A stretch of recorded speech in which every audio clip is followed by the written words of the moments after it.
The coffee cup shattered against marble like a bomb going off.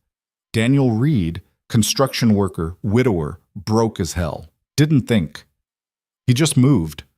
One second he was ordering a $2 drip, the next he was standing between a screaming executive and a teenage barista who looked ready to cry.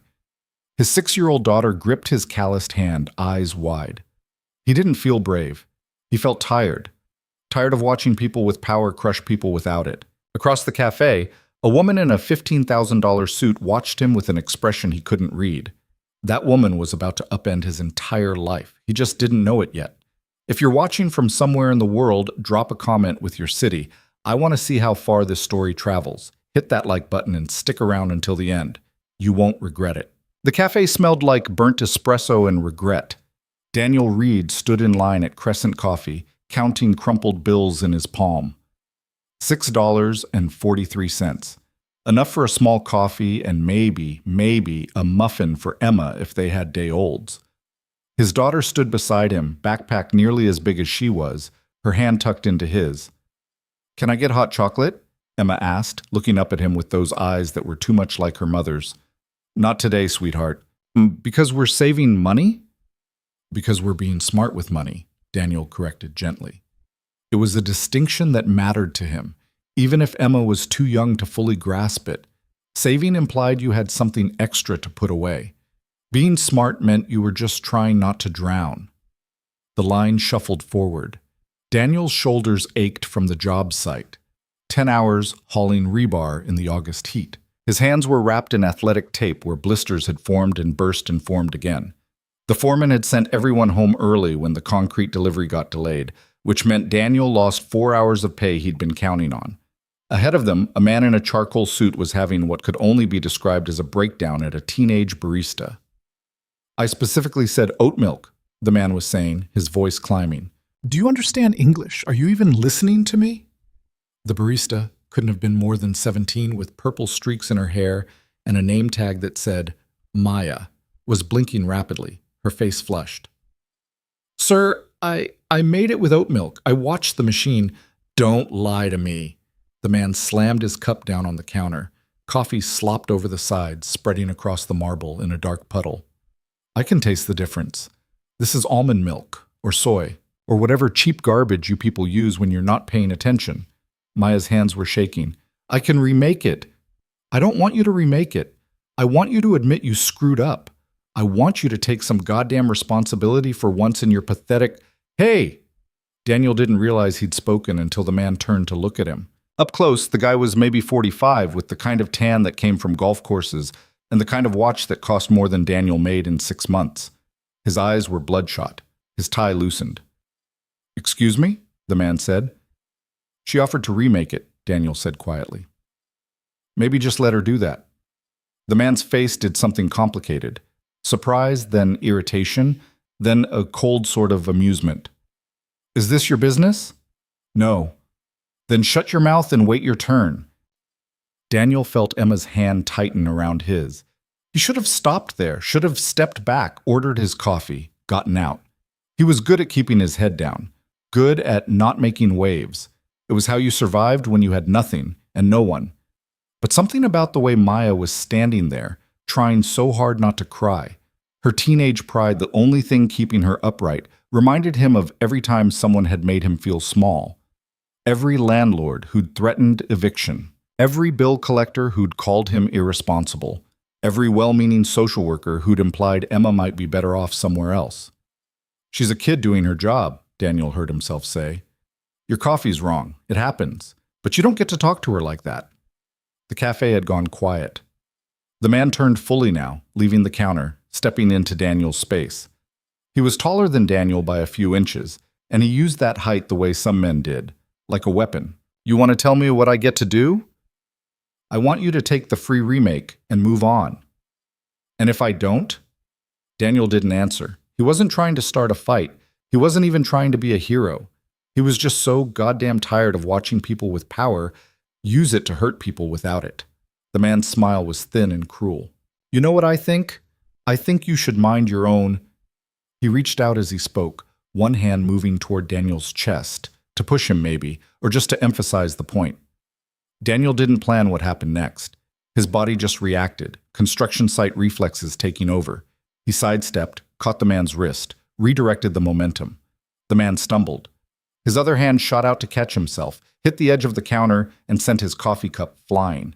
It hit the floor with that sound, sharp, explosive, final. Coffee spread across white marble like spilled ink. The cup rolled in a lazy half circle before settling near Emma's feet. She stared at it, then up at her father, her expression carefully neutral in the way kids learned when they'd seen their parents struggle. "You son of a—" The man started forward, face twisted. "That's enough." The voice came from behind Daniel, cool, clear, with an edge of absolute authority. A woman stepped past him, positioning herself between Daniel and the angry executive like she'd done it 1,000 times before. She was maybe 40, tall, with dark hair pulled back in a way that looked effortless but probably wasn't. Her suit was the kind of gray that only looked simple until you noticed the cut, the fabric, the way it moved with her. She carried herself like someone who'd spent her entire life being the most competent person in any room. "Isabella Vaughn," she said to the man, not offering her hand. "I'm sorry your morning has been difficult, but I think it's time for you to leave." The man blinked. Do I know you?" "No, but I know your type. You're having a bad day, so you're making it everyone else's problem. That stops now." Something in her voice made it clear this wasn't a request. The man opened his mouth, closed it, seemed to reassess the situation. His eyes flicked from Isabella to Daniel to the growing audience of cafe patrons watching with obvious interest. "This is ridiculous," he muttered, but he was already backing toward the door. "Absolutely ridiculous. I'm calling corporate. This kind of service is—" He was still talking as the door swung shut behind him. Isabella turned to Maya, who looked like she might faint from relief. "Are you all right?" Yes, thank you. I'm sorry, I should have—" "You did nothing wrong." Isabella's voice softened. "Nothing at all. When's your break?" "Not for another hour." "Take it now. Go sit down. Have some water. Breathe." She glanced at the manager hovering nearby, a nervous-looking man in his 30s. "I assume that's acceptable?" "Yes, absolutely, miss." But Isabella had already turned back to Daniel. She studied him for a long moment, her expression unreadable. Daniel became acutely aware of his paint-stained jeans, his worn work boots, the athletic tape on his hands. "That was kind of you," she said finally. "Wasn't trying to be kind." "No?" A slight smile touched her mouth. "What were you trying to be?" "Decent?" Something shifted in her eyes. Recognition, maybe, or interest. "I'm Isabella Vaughn." "Daniel Reed." "And this is—" She crouched down to Emma's level with the easy grace of someone used to moving in expensive clothes. "Emma," his daughter said quietly. "It's nice to meet you, Emma. That was pretty scary, wasn't it?" Emma nodded. "Your dad handled it well." "He always does," Emma said, with the simple certainty of a 6-year-old who still thought her father could fix anything. Isabella stood, and there was something in her face now that made Daniel uneasy, a calculating look, like she was working through a complicated equation in her head. "I'd like to buy your coffee," she said. "Both of you." "As a thank you." "That's not necessary." "I didn't say it was necessary. I said I'd like to." She was already moving toward the counter, pulling out a slim card holder. "What were you ordering?" Daniel knew he should refuse, knew he should take Emma's hand and walk out and forget this whole strange morning. But Emma was looking at the pastry case with barely concealed longing, and his pride was already in tatters. And what difference did one free coffee make? "Small drip," he said. "Black?" "And for Emma?" "Hot chocolate," Emma said, before Daniel could redirect her towards something cheaper. "With whipped cream?" Emma's eyes went wide. "Is that allowed?" Isabella's smile was genuine now. "It's absolutely allowed." She ordered not just their drinks, but a selection of pastries, a fruit cup, a yogurt parfait, and waved off Daniel's protest with the kind of casual dismissal that came from having more money than you could ever spend. They sat at a corner table, Emma diving into a chocolate croissant with the focus of a very hungry child. Isabella sipped an Americano and watched Daniel with that same assessing look. "You work construction," she said.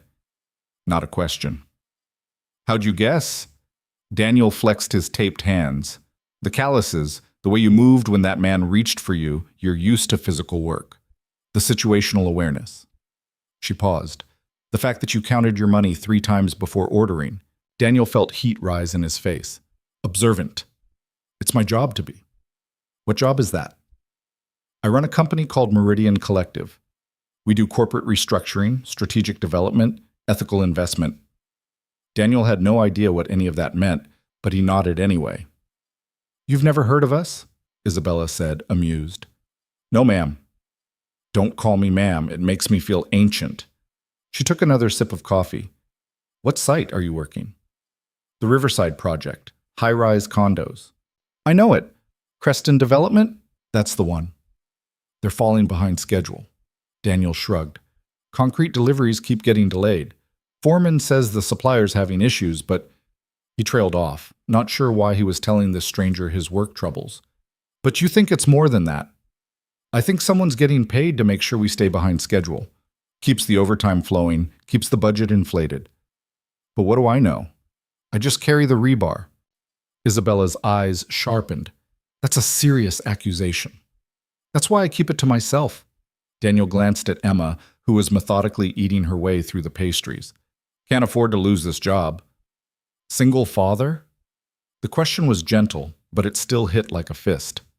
Yeah. Emma's mother? Passed 3 years ago. I'm sorry. Daniel nodded, not trusting himself to speak. People always said that we're sorry, like the words meant something, like they could fill the Emma-shaped hole that Sarah had left behind. But Isabella said it differently, quietly, like she actually understood that some losses never stopped hurting. They sat in silence for a moment. Emma finished the croissant and started on a blueberry muffin, completely content. Can I ask you something, Daniel? Sure. Why did you step in with that man? Daniel considered the question. Would you have walked away? I'm not the one being asked. But if you were in line and you saw him treating that girl like that, would you have walked away? Isabella smiled faintly. No. Then you already know why.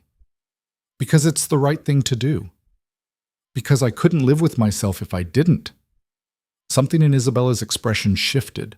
A wall coming down, maybe, or a decision being made. She reached into her bag and pulled out a business card, simple and elegant, with just her name and a phone number embossed in silver. I'd like you to call me, she said. Daniel stared at the card. Why? Because I have a proposition for you. I'm not interested in... Not that kind of proposition. She almost laughed. A job offer. Daniel's brain stuttered. A what? I need someone like you. Someone with integrity. Someone who does the right thing even when it costs them something. She paused. Someone who sees problems other people miss. I don't have a degree. I didn't finish college. I don't care about degrees. I'm a construction worker. You're a person who stepped between a bully and his target without hesitation. You're a person who noticed corruption on a job site when everyone else looked away. You're a person who counts his money 3 times because every dollar matters. Isabella leaned forward slightly. I can teach you the rest. Daniel looked down at Emma, who was listening with open curiosity. What kind of job? Community development coordinator. You'd work directly with me, helping design and implement programs that actually help people instead of just looking good in press releases. You'd identify problems, propose solutions, connect with communities we're trying to serve. She paused. It pays $90,000 a year to start. The number hit him like cold water, $90,000. He made $38,000 right now, and that was with overtime. $90,000 was enough to move out of their 1-bedroom apartment, enough to get Emma into a better school, enough to stop choosing between groceries and electricity. Why me? He asked, his voice rough. Because in 10 years of running this company, I've met thousands of people who wanted power. I've met hundreds who wanted money. I've met dozens who wanted to do good, as long as it didn't cost them anything. She met his eyes. I've met maybe 5 who would step into the fire without counting the cost first. You're one of them. You don't know me. I know enough. And I'm good at reading people. It's how I've stayed alive in this business. She stood, smoothing her suit. Think about it. Call me if you're interested, or don't, and keep carrying rebar for people who are stealing from their own company. She was halfway to the door when Daniel called out, "Ms. Vaughn?" She turned. "What's the catch?" Her smile was sharp and sad at the same time.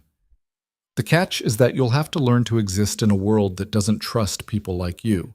You'll be questioned, second-guessed, picked apart. People will say you're a charity case. They'll say, 'I hired you for optics,' or worse. You'll sit in rooms full of people with master's degrees who think you're there to make them look compassionate." She paused. "The catch is that you'll have to be twice as good to be considered half as competent, and you'll have to decide every single day whether it's worth it." Daniel looked at Emma, who was watching him with those two serious eyes. "I'll think about it," he said. Isabella nodded once and walked out, leaving Daniel holding a business card that felt like it weighed 1,000 pounds. Emma tugged on his sleeve. "Daddy?" "Yeah, baby? Is that lady going to give you a new job?" "Maybe. I don't know yet. Would we still be poor?"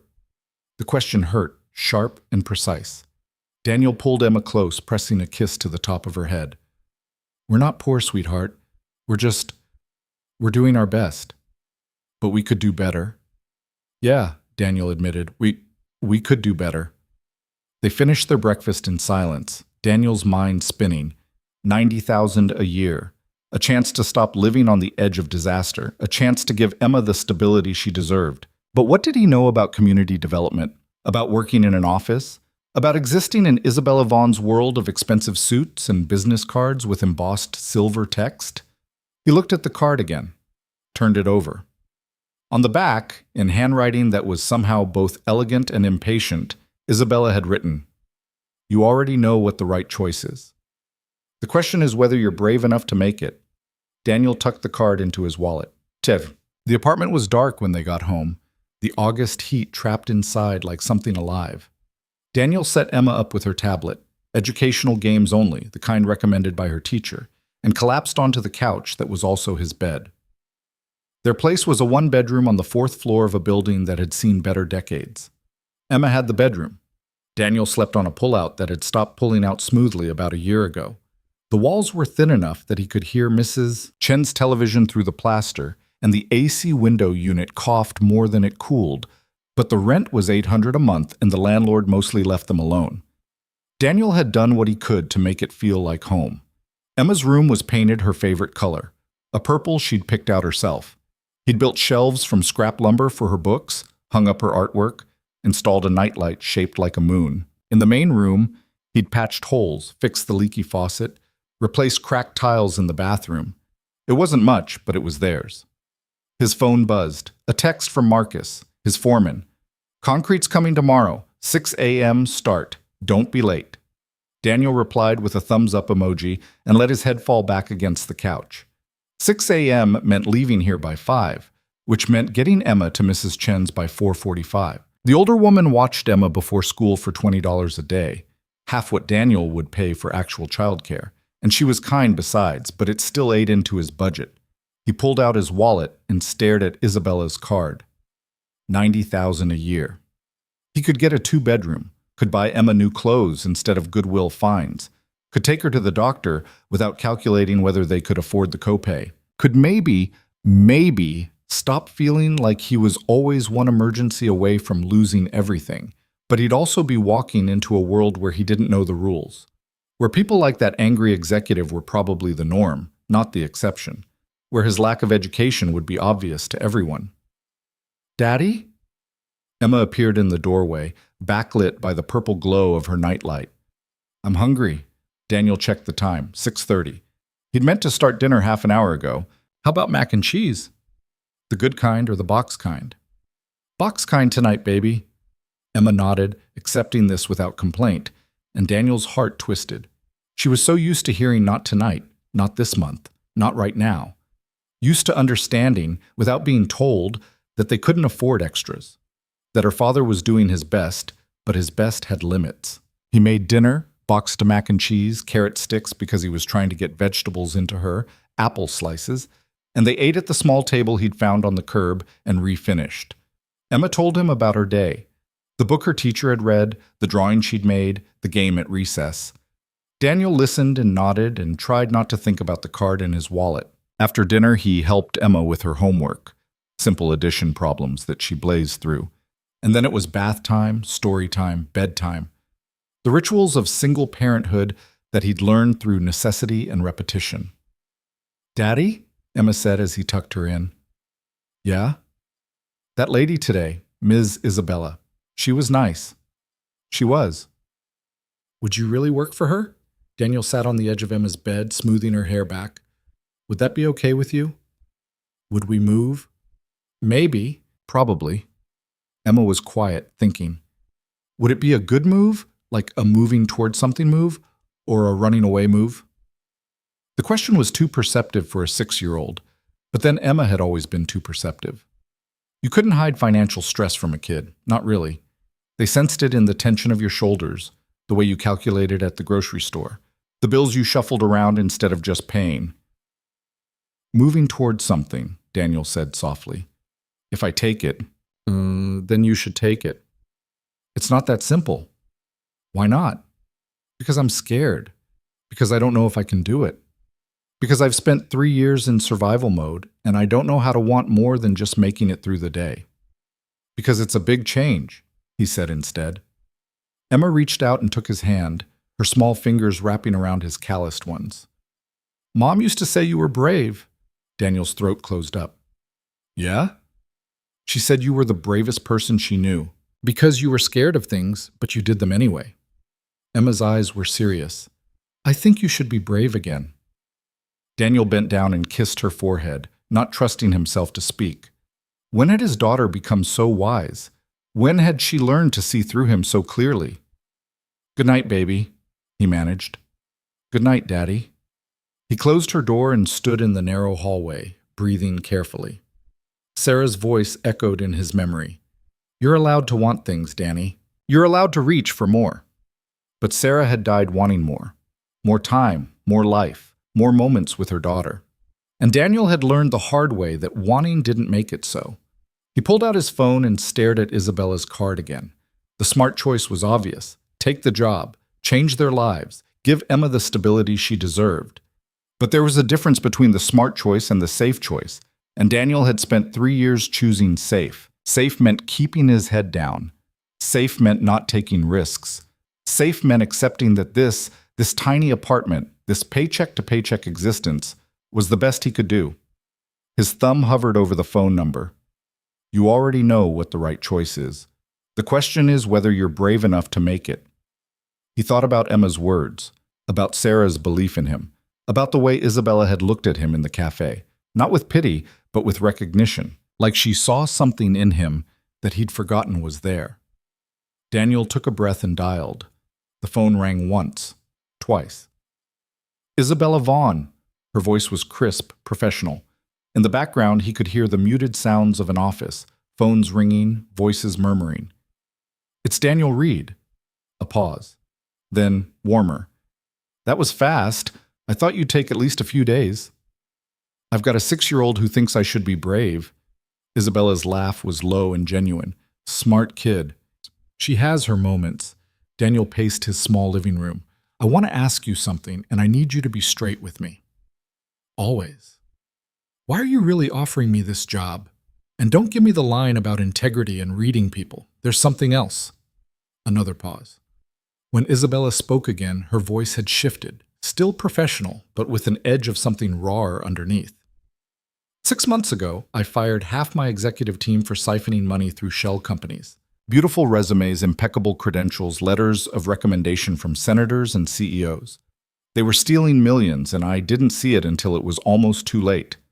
She exhaled slowly. I've spent my entire career believing that intelligence and education and polish were what mattered, that if I hired the smartest people, they'd do the right thing. I was wrong. So I'm your experiment in reverse snobbery? You're my experiment in trusting my gut. Isabella's voice was steady. I watched you step in when you had nothing to gain and everything to lose. I watched you redirect that man without hurting him, even though you clearly could have. I watched you count your money 3 times and still order the cheaper coffee so your daughter could have a muffin. She paused. I've spent 15 years in rooms full of people who've never had to count their money once. And you know what I've learned? Intelligence without character is just cleverness. Education without integrity is just expensive incompetence. Daniel stopped pacing.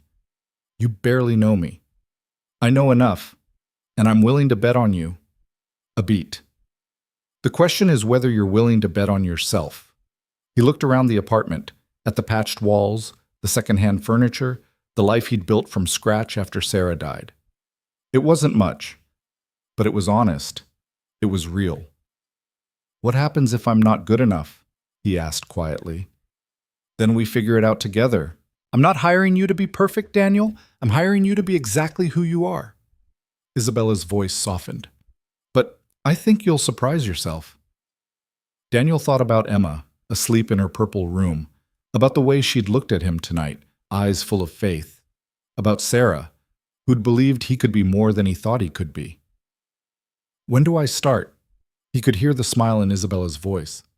Monday, 9 a.m. I'll have HR send over the paperwork. A pause. And Daniel? Thank you for calling. I had a feeling about you, but feelings don't mean much in this business. Action does. See you Monday, Daniel said, and hung up before he could second-guess himself. He stood in his dark apartment, phone still in his hand, and felt the weight of the decision settle over him like a physical thing. He'd just agreed to walk into a world he didn't understand, to work for a woman he'd met once, to become someone he wasn't sure he could be. It was terrifying. It was necessary. It was the first time in 3 years he'd chosen to reach for something instead of just holding on. Through the wall, Mrs. Chen's television droned on.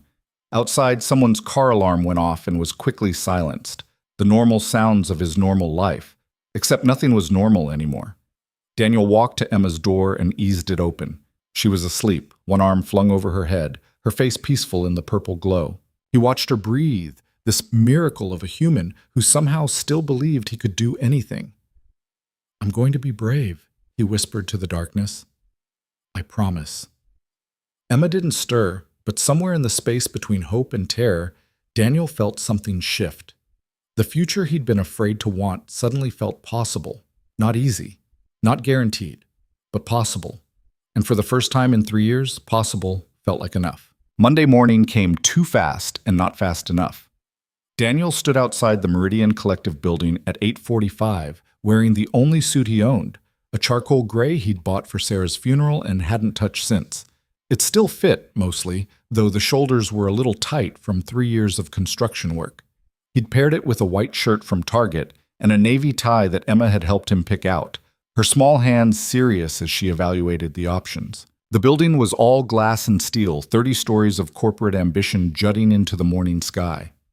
Through the windows, he could see people moving with purpose, women in sharp dresses, men in suits that probably cost more than his monthly rent. Everyone looked like they belonged. Daniel very much did not belong. His phone buzzed. A text from Marcus. Heard you quit. Good luck, man. You'll need it. Daniel pocketed the phone without responding. He'd given his 2 weeks' notice on Friday, and the foreman had taken it about as well as expected. A grunt, a shrug, a comment about how white-collar work would chew him up and spit him out. Marcus had been kinder, shaking his hand and telling him to keep his head up. The other guys had mostly looked at him like he'd lost his mind. Maybe he had. He took a breath and pushed through the revolving door. The lobby was all marble and chrome, with a reception desk that looked like something from a science fiction movie. A security guard, older guy, black, with kind eyes, nodded at him. Help you? I'm here to see Isabella Vaughn, Daniel Reed. The guard checked his computer, then smiled. She's expecting you, 28th floor. Elevators are to your left. Daniel nodded his thanks and headed for the elevator bank. The car that arrived was empty except for a woman in her 50s wearing scrubs under a blazer, looking like she'd just come off a night shift. They rode in silence, the numbers climbing steadily. 28. The doors opened onto a reception area that was somehow both minimalist and intimidating. White walls, abstract art that probably cost a fortune, furniture that looked uncomfortable on purpose. Behind a sleek desk sat a young man with perfectly styled hair and a smile that didn't quite reach his eyes. Daniel Reed? He asked, managing to make it sound like a question and an accusation at the same time. That's me. ID, please. Daniel handed over his driver's license. The receptionist scanned it, typed something into his computer, and printed out a visitor badge that Daniel was supposed to clip to his jacket. Ms. Vaughn is in a meeting. She'll be with you shortly. You can wait there. He gestured to a seating area with those aggressively modern chairs. Daniel sat, feeling like a kid called to the principal's office. Around him, people moved with the efficient purposefulness of those who knew exactly where they belonged and what they were supposed to be doing. No one looked at him directly, but he felt their awareness anyway. The new guy, the outsider, the one who didn't fit. He'd been waiting maybe 10 minutes when a woman in her 30s appeared, tablet in hand, expression harried. Daniel Reed? Yes. I'm Lauren Chen, HR Director. Come with me, please. He followed her through a maze of hallways, past glass-walled conference rooms, and open-plan workspaces where people hunched over laptops or spoke in low, urgent voices. Lauren walked fast, talking the whole time without looking back. You'll be working directly under Ms. Vaughn for the first 90 days while you get oriented. After that, you'll have more autonomy, but she likes to be hands-on with new hires, especially in key positions. Your office is on this floor, 3 doors down from hers. You'll have administrative support through the general pool, and IT will set you up with your computer and phone today. She stopped abruptly at a door. Here. The office was small but real. Actual walls, a door that closed, a window looking out over the city. There was a desk, a chair, a filing cabinet, and absolutely nothing else. It smelled like new carpet and possibility. This is mine? Daniel asked. Lauren glanced at him, and for the first time her expression softened slightly. It's yours. Ms. Vaughn wanted you to have a proper space, not a cubicle. She said you'd earned it. Something in Daniel's chest loosened. When do I meet with her? She's finishing up with the board now. Should be done in about 20 minutes. In the meantime, I need you to complete some paperwork. Lauren set her tablet on the desk and pulled up a series of forms. Tax documents, direct deposit, benefits enrollment, NDA, employee handbook acknowledgement, standard stuff. It took Daniel almost 40 minutes to work through everything, Lauren hovering nearby to answer questions. The benefits package alone was overwhelming. Health insurance with no deductible, dental, vision, a 401k match, 3 weeks of paid vacation, sick leave, parental leave, things he'd assumed were myths told to people with real jobs. Is this normal?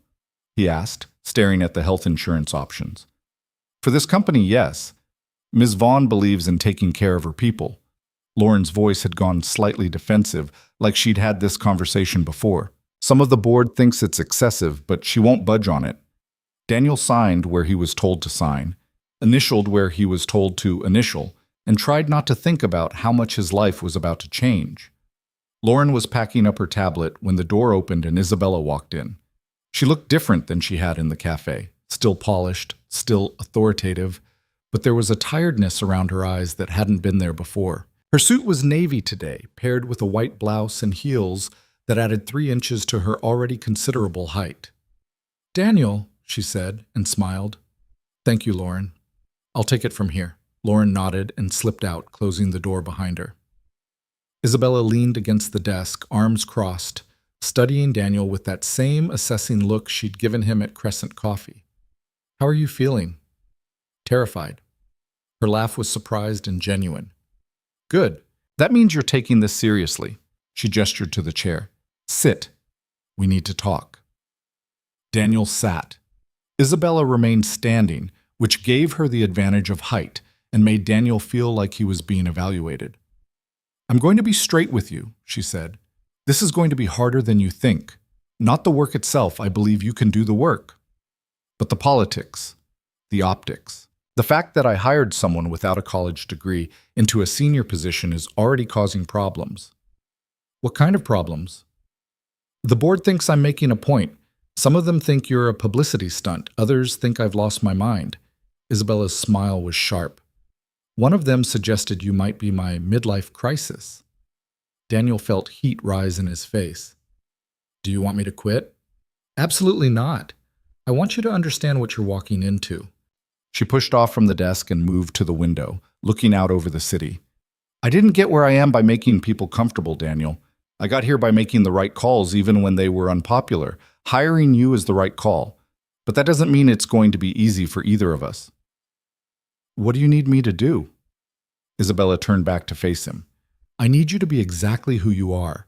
Don't try to fit in. Don't pretend to be someone you're not. You're here because you see things other people miss, because you care about doing the right thing more than looking good. She paused. But I also need you to learn fast. This world has rules, and you need to know them. Not to follow them blindly, but to understand when breaking them serves a purpose and when it's just self-sabotage. I don't know the first thing about corporate politics. I'll teach you, but you have to trust me, and you have to be willing to ask questions when you don't understand something. No pretending. No nodding along when you're lost. Isabella's gaze was steady. Can you do that? Daniel thought about Emma, about the apartment they'd be moving out of, about the life he was building toward instead of just surviving. Yeah, I can do that. Good. Isabella moved to the door, then paused. One more thing. There's going to be a lot of attention on you. Some of it positive, most of it not. People are going to test you, push you, try to prove you don't belong. How you respond to that will determine whether you survive here. What do you suggest? Don't punch anyone. Her smile was wry. Beyond that, stay true to yourself. The moment you start performing for them, you've already lost. She left, and Daniel sat alone in his new office, trying to process everything. Through the window, he could see the city sprawling out below, a landscape of wealth and power and opportunity that had always felt like it belonged to other people. Now, somehow, he was supposed to be one of them. His phone buzzed. Emma's school. Reminder. Fall Festival volunteer sign-up closes Friday. Daniel added it to his mental list of things to handle and tried to ignore the voice in his head that said he was in over his head. The rest of the day was a blur of meetings and introductions. Isabella walked him through the company structure. 5 divisions, each focused on different aspects of corporate development and social investment. She introduced him to department heads, most of whom shook his hand with the kind of polite skepticism that barely qualified as courtesy. A few were openly hostile, their questions pointed, their body language dismissive. So you worked construction? One man asked. Gregory something, VP of Strategic Development with silver hair and a smile like a knife. That must have been very physical. It was, Daniel said evenly. And now you're going to advise us on community development, based on your extensive experience in what exactly? Based on my experience living in the communities you're trying to help, Daniel said. Based on knowing what it feels like to work 2 jobs and still choose between rent and groceries. Based on understanding that the people you're designing programs for aren't theoretical, they're real, and they notice when you're more interested in looking good than doing good. Gregory's smile thinned. How refreshingly earnest. Isabella stepped in smoothly. Daniel's going to be focusing on ground-level implementation, making sure our initiatives actually connect with the people they're meant to serve. It's a perspective we've been lacking. Gregory said, and turned away. Later, in Isabella's office, a space 3 times the size of Daniel's with a view that stretched to the horizon, she poured them both coffee from a machine that probably cost more than Daniel's car. Gregory's going to be a problem, Daniel said. Gregory's always a problem. He thinks I should have promoted from within. Isabella handed him a mug. He's not entirely wrong, but he's also the kind of person who mistakes credentials for competence. Is he good at his job? He's excellent at his job. That's the frustrating part. Isabella settled into the chair behind her desk. This company is full of brilliant, difficult people who are very good at what they do and very resistant to change. Your presence here is change. They're going to resist. Why keep them? Because brilliance is rare and I need it. What I don't need is a company full of yes-men who make me feel comfortable while we slowly become irrelevant. She took a sip of coffee. Besides, conflict isn't always a bad thing. It keeps you sharp. Daniel wasn't sure he agreed, but he nodded anyway. They spent the next 2 hours going over his actual responsibilities. He'd be working with communities where Meridian had projects, affordable housing developments, job training programs, small business incubators. His job was to be this bridge between corporate planning and real-world implementation, to identify problems before they became disasters, to make sure the programs actually helped instead of just generating good press. How do you even measure that? Daniel asked. That's what I need you to figure out. Isabella pulled up a presentation on her computer. Right now, we measure success by completion rates, participation numbers, media coverage. But those metrics don't tell us if we're actually making a difference. I want you to develop new ways to evaluate impact. Talk to people. See what's working and what isn't. Tell me the truth, even when it's ugly. And if the truth is that we're wasting money on programs that don't work, then we fix them or kill them. I'm not interested in window dressing, Daniel. I want results. By the time 5 o'clock rolled around, Daniel's head was spinning with information. Isabella walked him back to his office, where the IT department had left a laptop, a phone, and a stack of reading material that looked like homework from hell. Start with the red folder, she said. It's background on our current community development projects. Don't worry about memorizing everything, just get a sense of what we're doing and why. Anything else?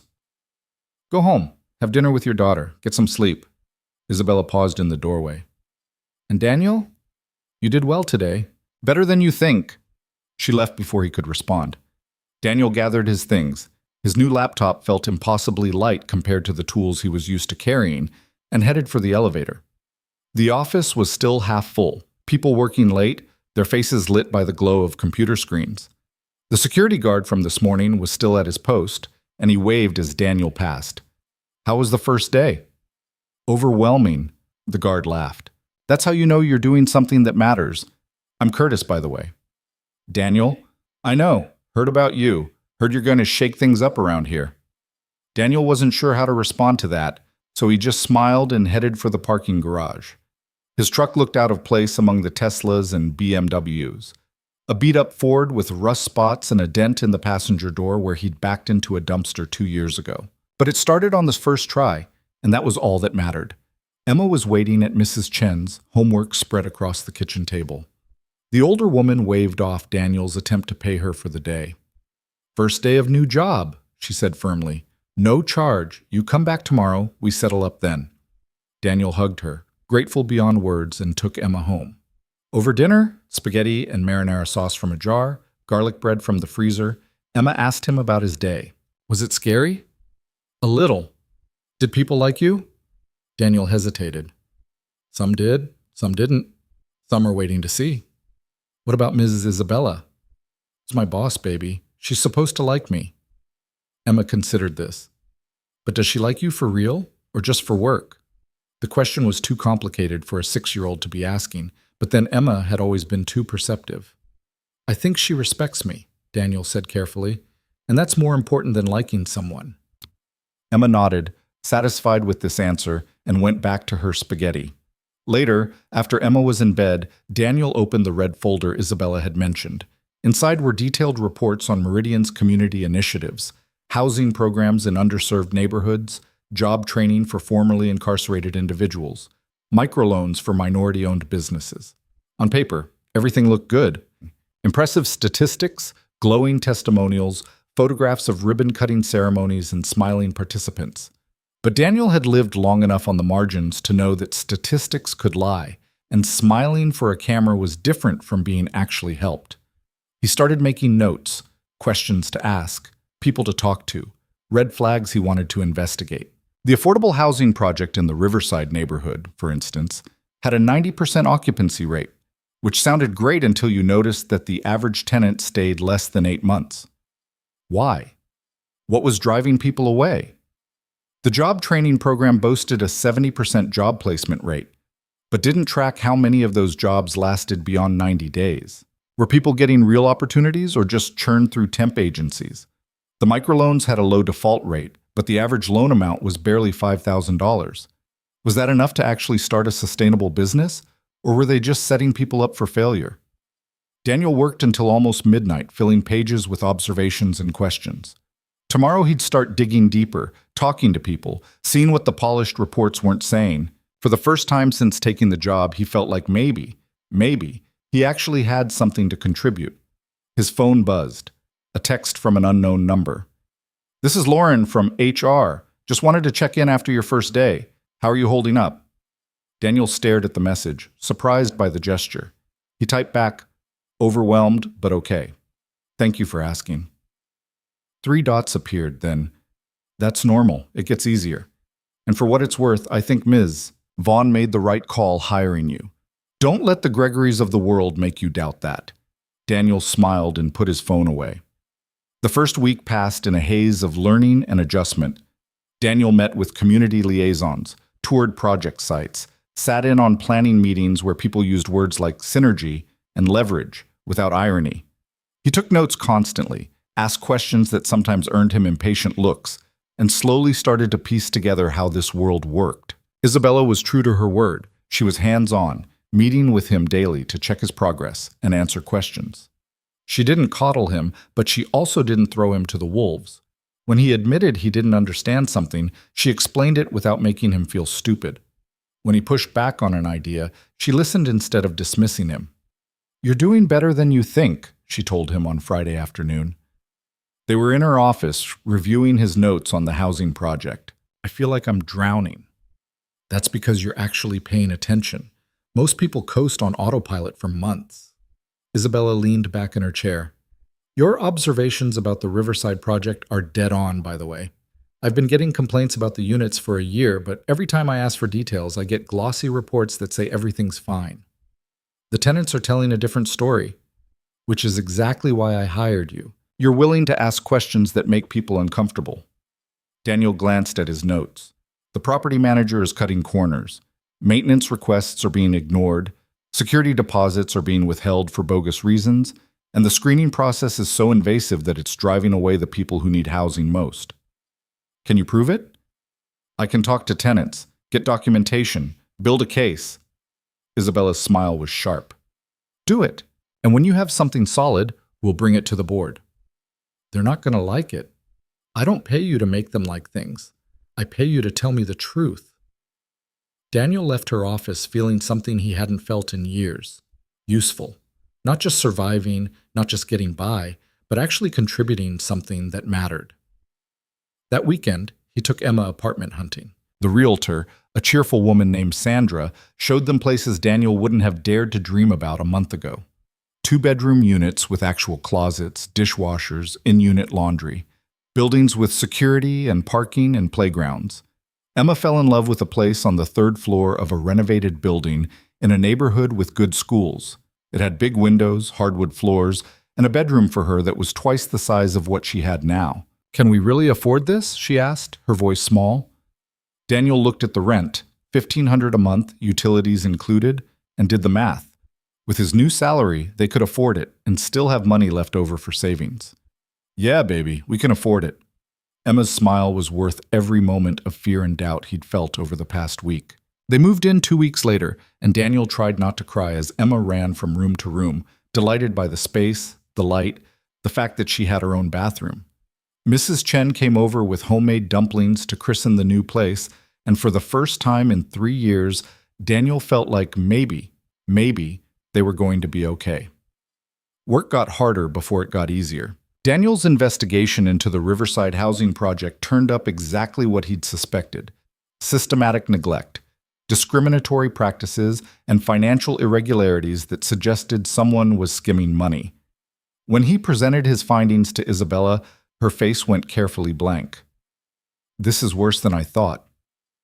The property management company is owned by a subsidiary of Creston Development. Isabella's eyes sharpened. "The same company you used to work for?" "Yeah, and you're sure about this?" Daniel handed her a folder thick with documentation, tenant complaints, maintenance logs, financial records he'd obtained through carefully worded public records requests. "I'm sure." Isabella was quiet for a long moment, flipping through the evidence. When she looked up, her expression was hard. "If we go after Creston, they're going to fight back. They have resources, connections, lawyers on retainer. This could get ugly." "I know. They're also going to come after you specifically. Your credibility, your background, your motives. They'll say you have an axe to grind because they fired you." "They didn't fire me. I quit." "They'll say it anyway." Isabella set the folder down. "I need to know you're ready for this, because once we start, there's no backing down." Daniel thought about the families living in those apartments, dealing with broken heating in winter and ignored leaks and security deposits they'd never see again. Thought about the single mothers and elderly tenants and people just trying to survive being treated like they didn't matter. "I'm ready." Isabella nodded once. "Then let's burn it down." The board meeting was scheduled for the following Thursday. Isabella warned Daniel it would be hostile, and she wasn't wrong. He sat at the massive conference table, 12 board members, Isabella at the head, Gregory across from him wearing an expression of barely concealed contempt, and felt every eye in the room judging him. "Before we begin," Gregory said, his tone suggesting he'd been waiting for this moment, "I'd like to raise a concern about the source of this information. Mr. Reed used to work for Creston Development. Some might say he has a personal grudge." "Some might," Isabella said coolly, "but the documentation speaks for itself, unless you're suggesting he fabricated tenant complaints and financial records. I'm suggesting his interpretation might be colored by bias." Daniel spoke before Isabella could respond. "I worked construction for Creston, never set foot in their property management division, never had any contact with the people running the Riverside project. My only bias is toward not ripping off people who can't afford to fight back." A woman at the end of the table, Diane Richardson, according to her nameplate, leaned forward. "What exactly are you alleging, Mr. Reed?" Daniel took a breath and laid it out. The ignored maintenance requests, the discriminatory screening practices, the withheld security deposits, the financial irregularities that suggested someone was inflating costs and pocketing the difference.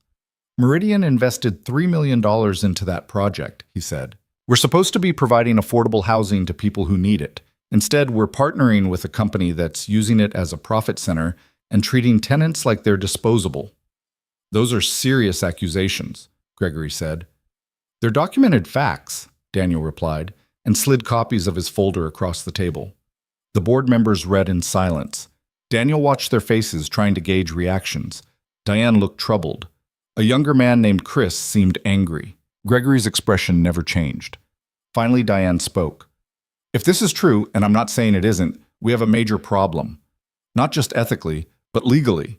We could be liable for housing violations." "Which is exactly why we need to act immediately," Isabella said. "I'm recommending we terminate our partnership with Creston's property management division, hire a new company with a proven track record of ethical practices, and establish a tenant advocacy program to ensure this never happens again." "That's going to cost money," Gregory said. "Less than a lawsuit would cost," Isabella shot back. "And it's the right thing to do." "The right thing to do," Gregory repeated, his tone mocking. "Is that our new business strategy? Making decisions based on feelings instead of financial analysis?" Daniel felt his temper flare, but Isabella's hand moved slightly. A warning. He kept his mouth shut.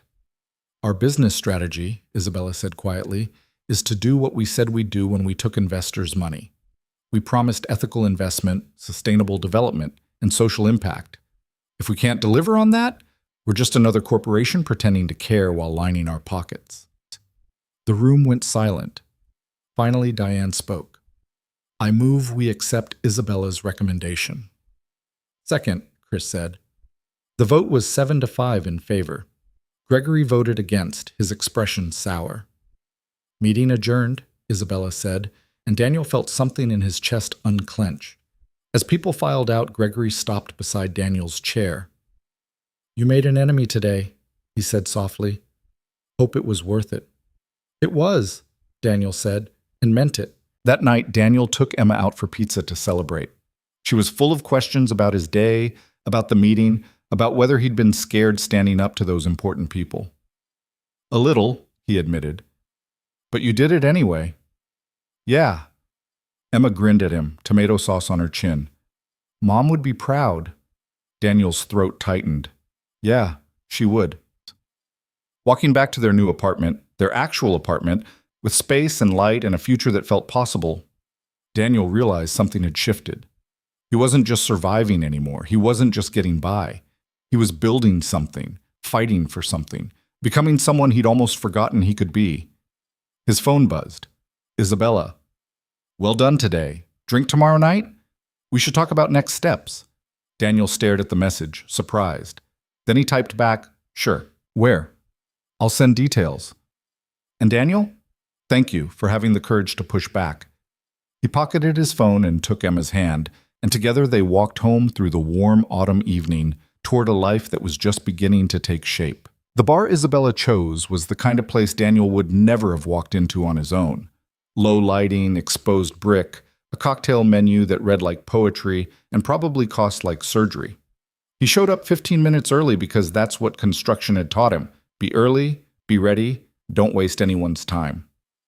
Isabella was already there. She sat at a corner table out of her usual armor of tailored suits. Instead, she wore jeans, actual jeans, dark and well-fitted, and a soft gray sweater that made her look younger somehow, less untouchable. Her hair was down, falling past her shoulders in waves that suggested she'd spent the day running her hands through it. She looked up as he approached, and her smile was different than the one she used at work. Warmer, more real. "You're early," she said. "So are you." "I own the company. I'm allowed to be neurotic about punctuality." She gestured to the seat across from her. "Sit. I ordered you a beer. Hope that's okay." Daniel sat, and sure enough, there was a pint of something amber waiting for him. He took a sip. Good. Better than the cheap stuff he usually bought, and tried not to feel out of place. "How's Emma adjusting to the new apartment?" Isabella asked. "She loves it. Keeps inviting her friends over just to show them her room." Daniel smiled at the memory. "I had to explain that we can't have sleepovers every weekend." "Why not?" "Because I need sleep, and 7-year-olds don't believe in quiet." Isabella laughed, a sound he was starting to recognize as genuine versus the polite version she used in meetings. "Fair enough. How are you adjusting?" "Still feels weird, like I'm staying at someone else's place." Daniel turned the glass in his hands. "I keep waiting for the catch, for someone to tell me there was a mistake and I need to go back to the way things were." "That's not going to happen." "You sound sure." "I am sure." Isabella's gaze was steady. "You proved yourself today. Standing up to Gregory in front of the entire board? Most people would have folded." "He voted against the recommendation anyway." "Of course he did. Gregory votes against anything that costs money in the short term, even if it saves money long term. It's how he's wired." She took a sip of her own drink, something clear with herbs floating in it. "But you got 7 votes. That's what matters." Daniel wanted to believe her, but doubt was a hard habit to break. He said, "I made an enemy." "You did. Gregory holds grudges like some people collect stamps." Isabella's expression turned serious. "But you also made allies. Diane approached me after the meeting. She wants you on her community outreach committee." "Why?" "Because you reminded her why she joined this board in the first place." "Most of these people started out wanting to make a difference, Daniel. Then they got comfortable, got caught up in politics and profit margins, forgot what the point was." Isabella paused. "You reminded them." The bartender appeared with a plate of something that looked too artful to eat. Cheese, crackers, some kind of jam situation. Isabella thanked him and pushed the plate toward Daniel. "Eat. You look like you haven't had lunch." "I had a protein bar at my desk." "That doesn't count." She selected a piece of cheese with the confidence of someone who'd grown up knowing which fork to use. "We need to talk about what happens next." Daniel's stomach tightened. "Are we in trouble? With Creston?" "Oh, we're definitely in trouble with Creston. Their lawyers sent a very angry letter this afternoon threatening to sue us for breach of contract and defamation." Isabella said it like she was discussing the weather. "Our lawyers sent back an even angrier letter detailing every housing code violation and suggesting they might want to settle quietly before we go public." "And will they? Settle?" "Probably. They don't want the publicity, and they know we have them dead to rights. But that's not what I want to talk about." She leaned forward slightly. "I want to talk about you and where you go from here." "I thought I was community development coordinator." "You are. But you're also more than that. The way you investigated Riverside, the way you built that case, you have an instinct for finding problems and fixing them.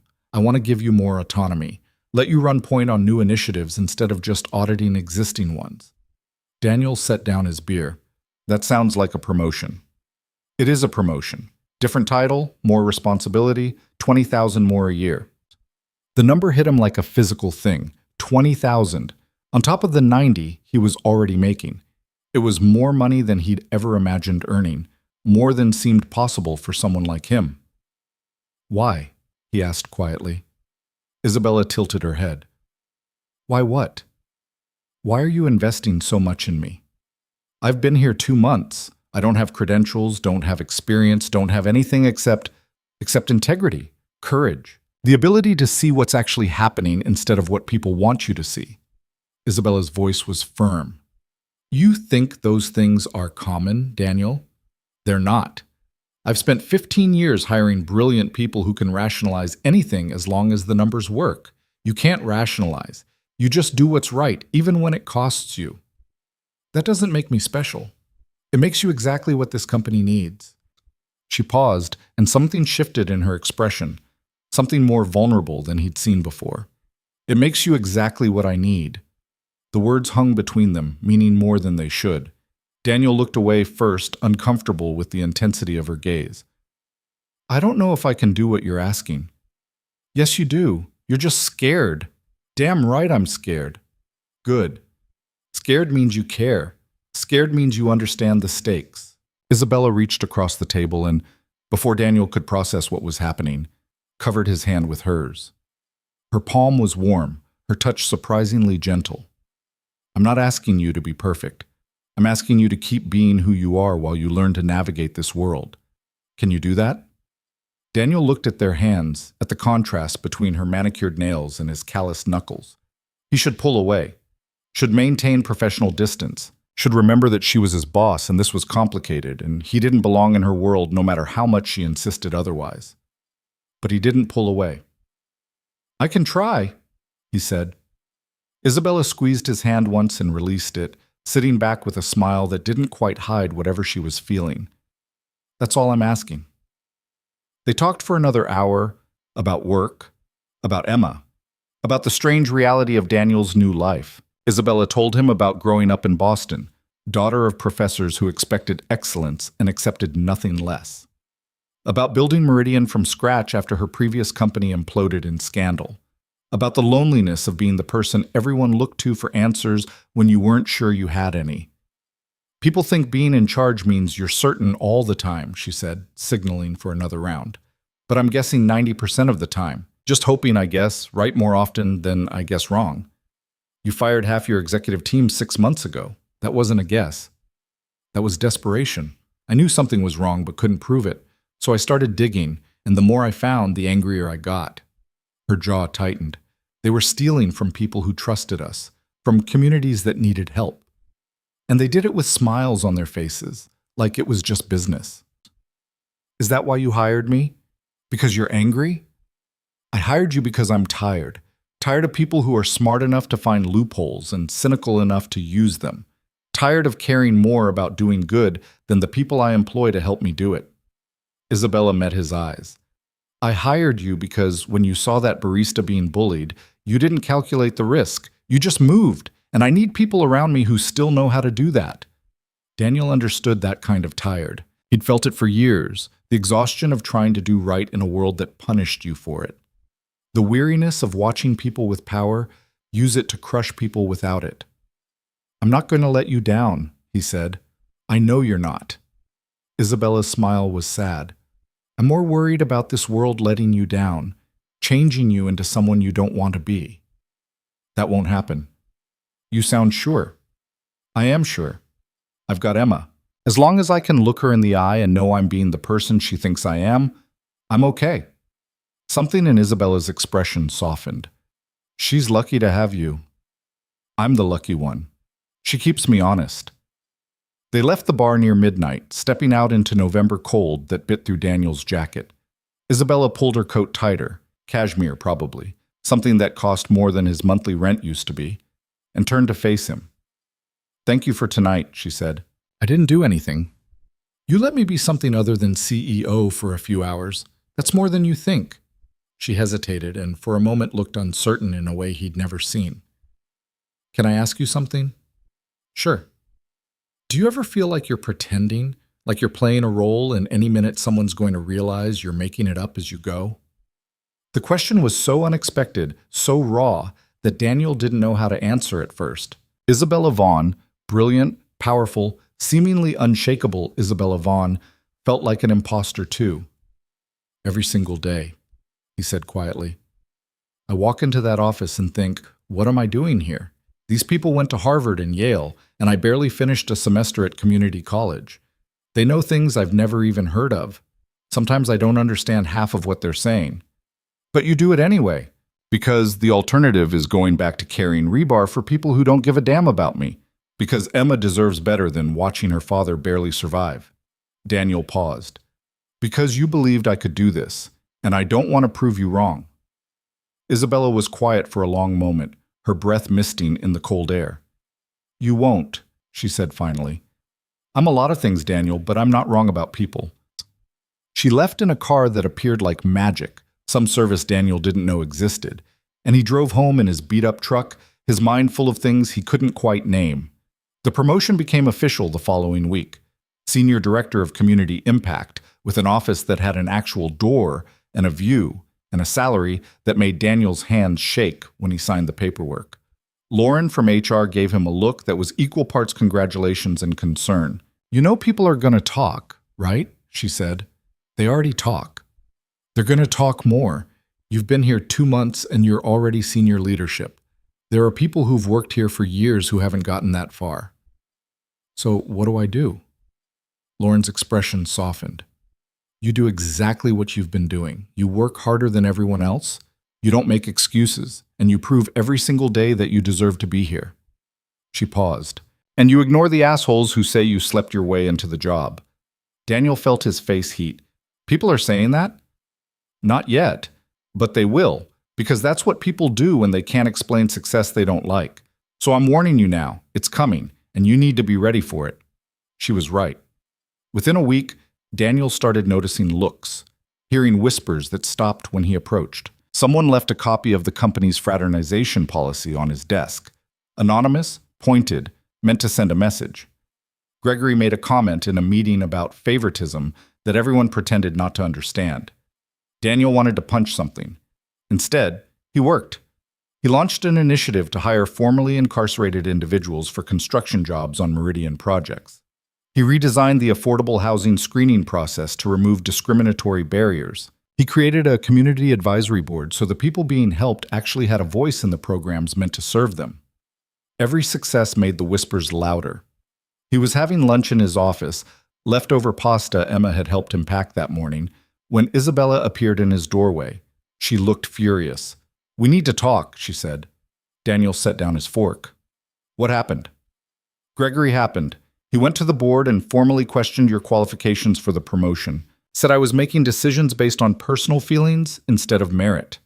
She paced his small office like a caged animal. He actually used the phrase inappropriate relationship in front of 12 people. Daniel felt ice slide down his spine. What did you say? I told him he was out of line, and if he had concerns about my leadership, he could submit them in writing.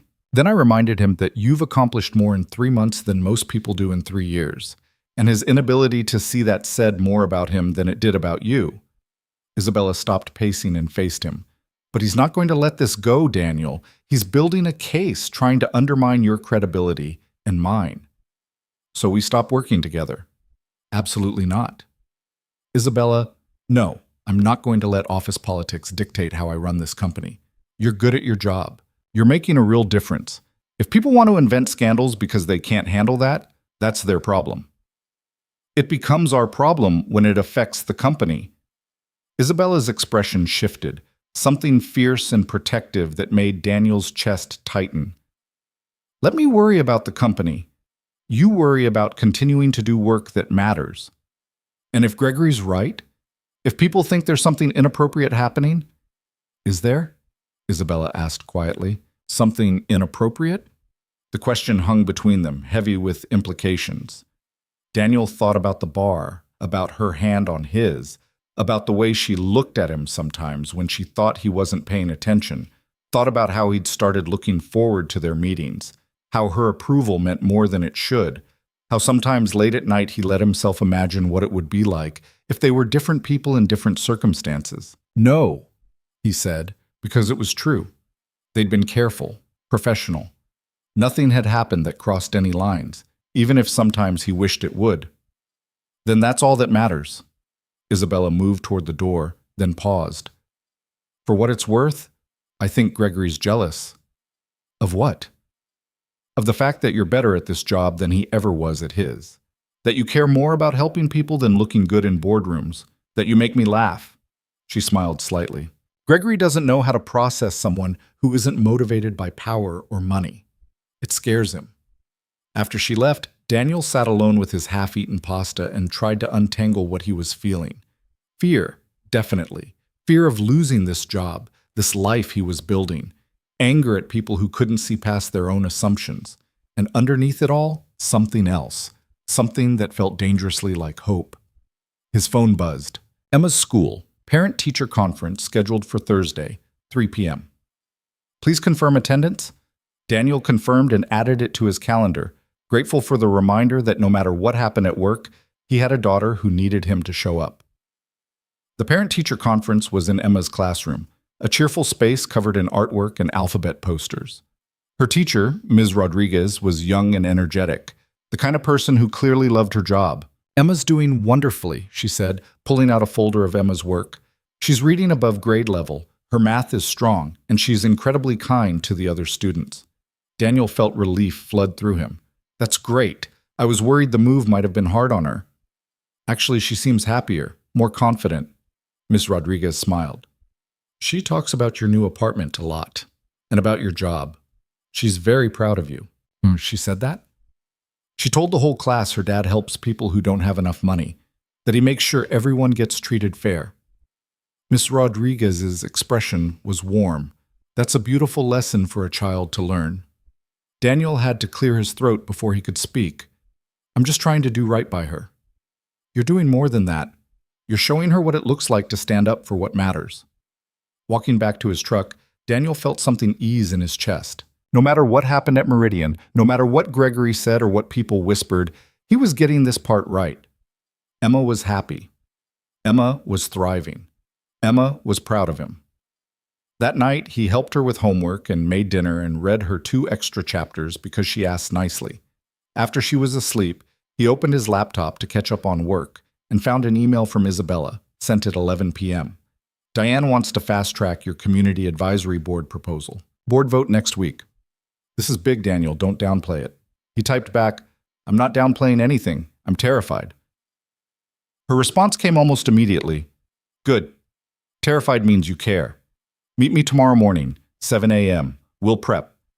Daniel arrived at the office at 6:45 the next morning to find Isabella already in the conference room, surrounded by documents and coffee cups. She looked like she'd been there for hours. Did you sleep? He asked. Overrated. She gestured to a chair. Sit. We have work to do. They spent 3 hours going over every aspect of Daniel's proposal. Isabella challenged every assumption, poked holes in every argument, forced him to defend his ideas until he could do it in his sleep. It was exhausting and exhilarating, and by the time they finished, Daniel felt ready. You're going to kill this, Isabella said, gathering her papers. You sound sure. I am sure. You know why? She met his eyes. Because you're not trying to impress anyone. You're trying to help people, and that comes through in everything you do. The board meeting was scheduled for Wednesday afternoon. Daniel spent the days leading up to it refining his presentation, talking to community leaders, gathering testimonials from people the advisory board would serve. By Wednesday morning, he felt as prepared as he'd ever be. Isabella found him in his office an hour before the meeting, staring at his notes without seeing them. You ready? She asked. No. Liar. You've been ready since you walked into that cafe and stepped between a bully and his target. She sat on the edge of his desk. This is the same thing, Daniel. Just a different kind of bully, a different kind of target. What if they vote no? Then we regroup and try again, but they won't vote no. Diane's on your side, Chris is on your side, and 3 others have already told me they support it. That's 6 votes. You only need 7. And Gregory? Gregory's going to vote no and make a speech about fiscal responsibility. Let him. His opposition actually helps us, makes it clear you're pushing boundaries, challenging the status quo. Isabella stood. Come on, let's go change some minds. The boardroom was the same as before. Same table, same faces, same weight of expectation. But this time, Daniel didn't feel like an intruder. He felt like someone who belonged. He presented for 20 minutes, laying out the case for community representation in Meridian's decision-making process. He used data, used testimonials, used every argument he and Isabella had refined. And then he put down his notes and spoke from the heart. I grew up in the neighborhoods you're trying to help, he said. I know what it's like when decisions about your life get made by people who've never lived it. When programs get designed by folks who've never missed a meal or chosen between medicine and rent. You mean well, I know that, but meaning well isn't the same as doing well. He paused, looking around the table. The Community Advisory Board isn't about making you feel good.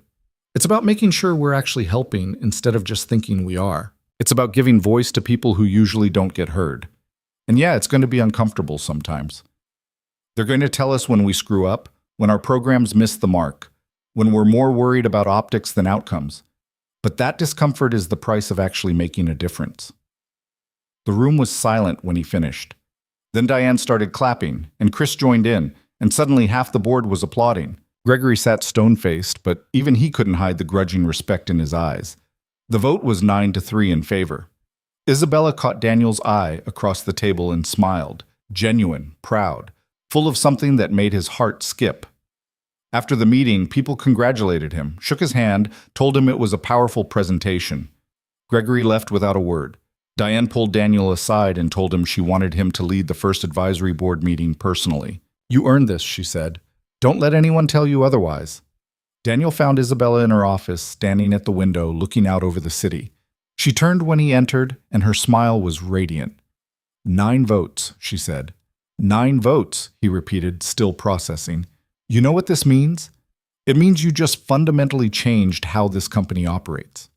It means communities we work with will finally have real input. It means you were right, Daniel interrupted. About me. About this. About all of it. Isabella crossed the room until she was standing close enough that he could smell her perfume, something subtle and expensive and entirely her. I told you, I'm not wrong about people. They stood there, the space between them charged with everything they weren't saying. Daniel was intensely aware of her proximity, of the way she was looking at him, of how easy it would be to close the distance, and his phone rang. Emma's school. He answered, heart jumping. Mr. Reed, this is the nurse. Emma's fine, but she's running a fever. Can you come get her? I'm on my way, Daniel said, already moving toward the door. Isabella followed him out. Is she okay? Fever, probably just a bug, but I need to get her. He was already mentally calculating. Pick up Emma, take her home, call the pediatrician, cancel his afternoon meetings. Go, Isabella said. And Daniel?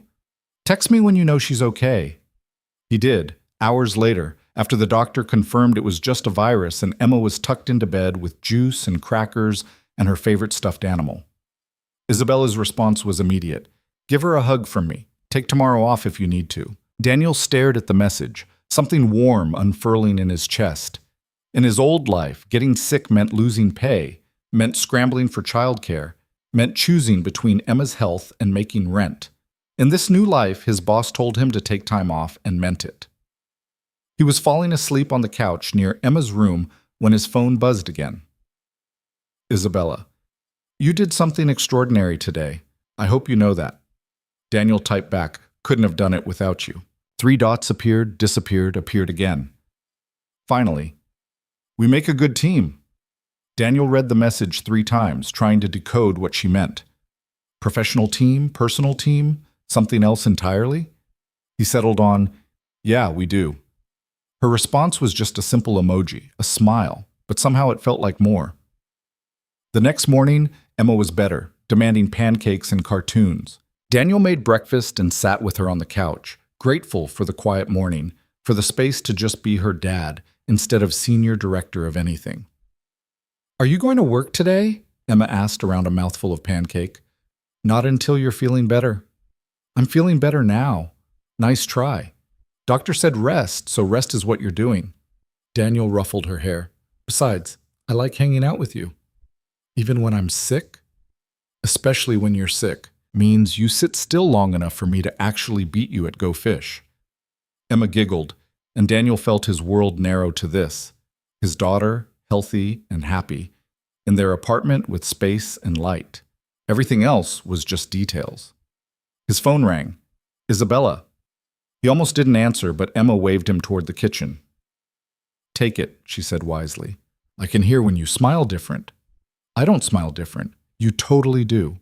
When it's Ms. Isabella, you smile different than when it's work people. Daniel felt his face heat as he answered. Hey, how's the patient? Isabella asked, demanding pancakes and claiming she's fine, the usual. He glanced at Emma, who was very obviously eavesdropping. How's the office? Missing you, apparently. I've had 4 people ask where you are and when you're coming back. Diane wants to schedule the first advisory board meeting for 2 weeks from now. That's fast? That's momentum. Strike while people are excited. Isabella paused. But seriously, Daniel, take the time you need. Emma comes first. I know, thank you. Another pause, longer this time. Can I ask you something? Sure. Last night, when you left, I almost... She trailed off, and Daniel could picture her standing in her office, choosing her words carefully. Never mind, it's not important. Isabella. We should talk, not about work, about everything else. Her voice was quieter now. But not on the phone, when you're back, when we have time. Daniel's heart was doing something complicated in his chest. Okay. Okay. He could hear her smile. Take care of your girl. I'll see you when I see you. She hung up, and Daniel stood in his kitchen, phone in hand, mind racing with possibilities and implications, and the terrifying, exhilarating realization that something between them was shifting into territory neither of them had explicitly acknowledged. Emma appeared in the doorway, looking far too knowing for a 7-year-old. You smile different. Go watch your cartoons. You like her. She's my boss. You can like your boss. Mom liked her boss before she liked you. Emma said it casually, matter of fact, but Daniel felt the words hit him like a truck. Sarah had worked as a nurse, had met Daniel when he came into the ER with a construction site injury, had liked him despite their different worlds, had chosen him despite everyone telling her she could do better. That was different, Daniel said quietly. Why? Because I was the one who didn't fit in her world, and she chose me anyway. Because she's gone, and I don't know if I'm allowed to feel this way about someone else. Because Isabella is brilliant and powerful and way out of my league, and I'm just a guy who got lucky. Because it just is, he said instead. Now go rest. Doctor's orders. Emma went, and Daniel was left alone with thoughts that wouldn't settle, with the memory of Isabella's almost confession, with the knowledge that when he went back to work, they were going to have a conversation that would change everything. He just didn't know if that change would break what they'd built or turn it into something neither of them expected. The conversation happened on a Thursday, 3 days after Daniel returned to work. Isabella asked him to dinner. Not at a bar this time, but at a restaurant with white tablecloths and a wine list thicker than Daniel's employee handbook. He almost said no, almost made an excuse about Emma or work or anything that would let him avoid whatever was about to unfold. But he didn't. Emma was at a sleepover, her first in the new apartment, at a classmate's house in a neighborhood Daniel would never have been able to afford 6 months ago. She'd been so excited, chattering about movies and popcorn and staying up late, that Daniel hadn't had the heart to say no, even though it meant an evening alone with thoughts he'd been trying not to think. He wore the suit again, the funeral suit that was becoming his go-to for occasions that mattered. Isabella was already seated when he arrived, and she stood when she saw him, an oddly formal gesture that made Daniel's chest tighten. She wore a dress, simple and black, that somehow made her look both powerful and vulnerable. Her hair was pulled back, revealing the elegant line of her neck, and she wasn't wearing the armor of her usual corporate polish. She looked like herself, whoever that was beneath the CEO persona. You came, she said, and there was relief in her voice. You asked. I wasn't sure you would. Isabella gestured to the seat across from her. I thought maybe you'd find a reason to avoid this. Daniel sat, accepted a menu he barely looked at. I thought about it. Why didn't you? Because I'm tired of avoiding things that scare me. He met her eyes. And because you said we needed to talk, and I think you're right. The waiter appeared, took their orders. Daniel picked something at random, too aware of Isabella's gaze to focus on food. She ordered wine, something red that probably cost more than his weekly grocery budget. And when they were alone again, the silence stretched between them like a physical thing. I don't know how to do this, Isabella said finally. I've run companies, negotiated billion-dollar deals, fired people who tried to destroy me. But this? I have no idea what I'm doing. That makes two of us. She laughed, a sound caught between nervousness and relief. I've been trying to figure out how to say this without making it weird, but I think it's already weird, so I'm just going to say it. She took a breath. I have feelings for you, Daniel. Feelings that are completely inappropriate given our professional relationship, and probably idiotic given the circumstances, but they're there, and I don't know what to do with them. Daniel felt the words land, felt his world tilt slightly. He'd known, some part of him had known for weeks, but hearing her say it out loud made it real in a way that terrified him. Since when? He asked. Since the cafe, maybe. Or maybe since the board meeting when you stood up to Gregory without flinching, or maybe... Isabella stopped, shook her head. I don't know. It just happened gradually, and then suddenly I realized I was looking for excuses to work late when you were working late and finding reasons to stop by your office and thinking about you when I should have been thinking about quarterly reports. That sounds inconvenient. It's incredibly inconvenient. But she was smiling now, some of the tension easing from her shoulders. And it's probably a terrible idea. You work for me, which creates all kinds of ethical issues. People already think there's something going on between us. If there was something, it would just confirm every nasty rumor Gregory's been spreading. So we don't, Daniel said, even though the words hurt coming out. We keep it professional, pretend this conversation never happened. Is that what you want? Daniel thought about Sarah, about the promise he'd made to himself after she died, that he'd never let himself be that vulnerable again. Thought about Emma, about the stability she finally had, about how a relationship with his boss could complicate everything. Thought about the whispers and the judgment and the very real possibility that this could blow up in both their faces.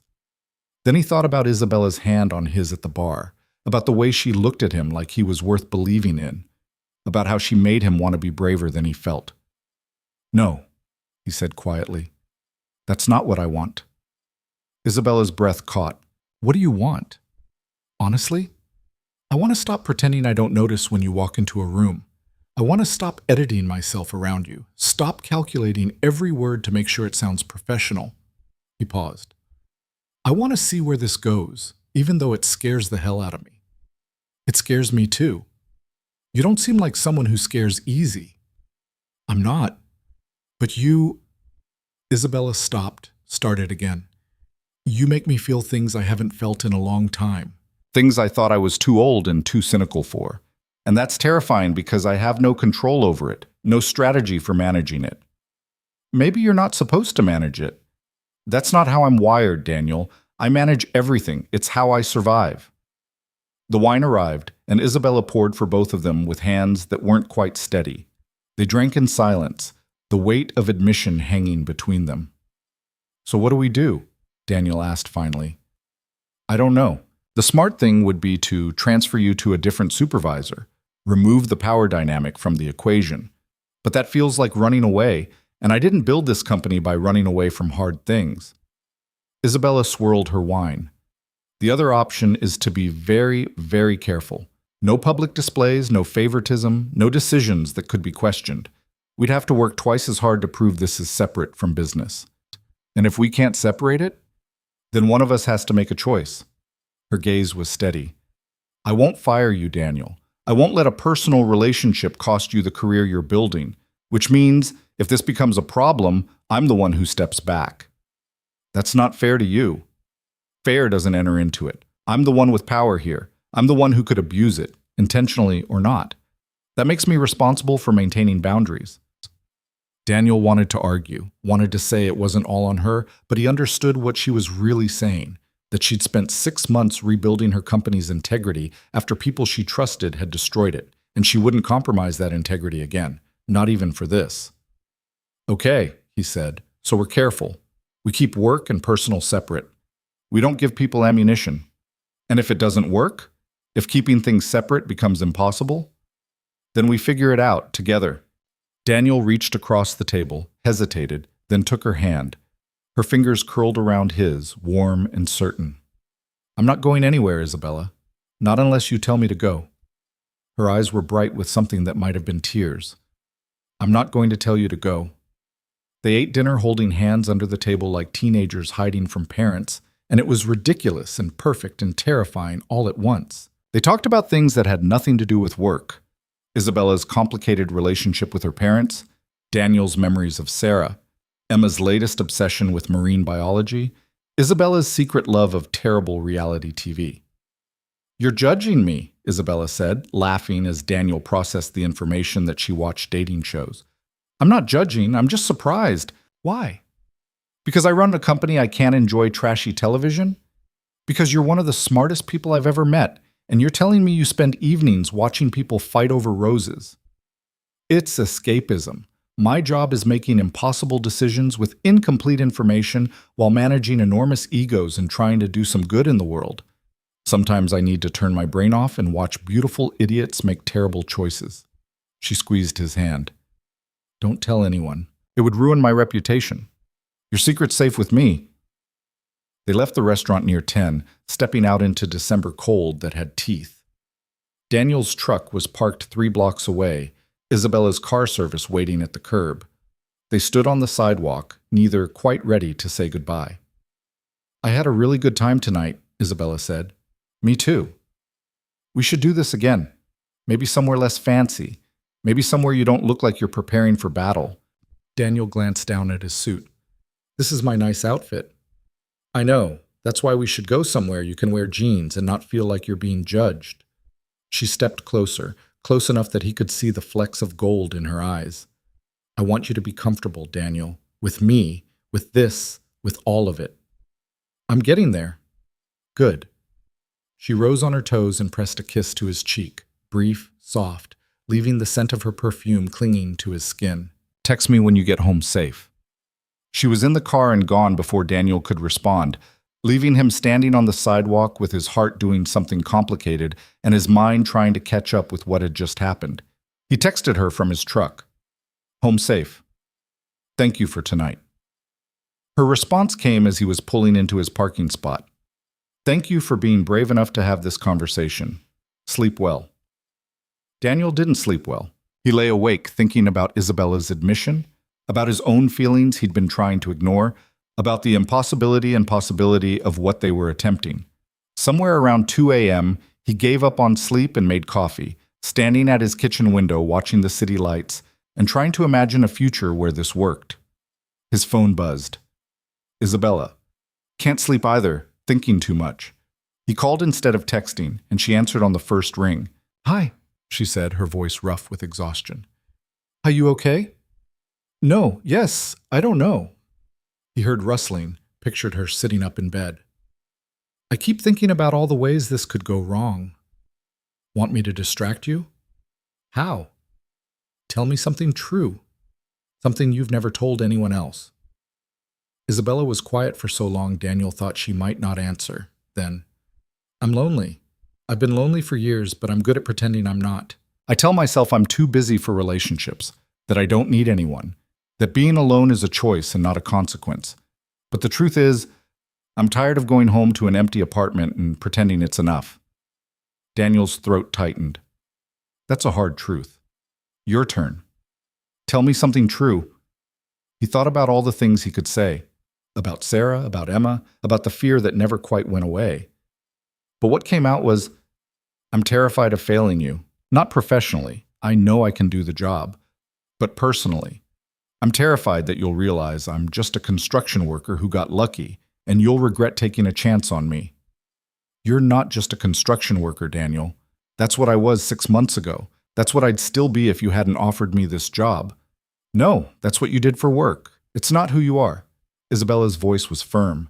"Who you are is someone who sees a barista being bullied and steps in without thinking about consequences. Who you are is someone who investigates housing violations because families are being hurt. Who you are is someone who loves his daughter enough to take a terrifying leap into an unknown world because he wants to give her a better life. The construction job was just how you paid bills. It didn't define you." Daniel pressed his forehead against the cold window. "I don't know how to do this. How to be with someone like you. Someone like me. Someone brilliant. Someone powerful. Someone who belongs in rooms I didn't know existed 6 months ago." "Daniel," Isabella's voice was gentle. You think I know how to do this? I've had exactly 2 serious relationships in my life. The first one ended when he told me I cared more about my career than about him, and he was right. The second one ended when I realized he only wanted to be with me because of my money and connections. I have no idea how to be with someone who sees me as a person instead of a position or a bank account. I do see you as a person. I know. That's why this is so scary. She paused. We're both terrified, both convinced we're going to screw this up. Maybe that means we should stop overthinking and just see what happens. That's very unlike you. I know. You're a bad influence. Well, Daniel smiled despite himself. Go to sleep, Isabella. Only if you promise we'll figure this out together. I promise. Okay. Good night, Daniel. Good night. He hung up and stood at the window for a long time, watching the sky lighten toward dawn, thinking about promises and possibilities and the strange shape his life was taking.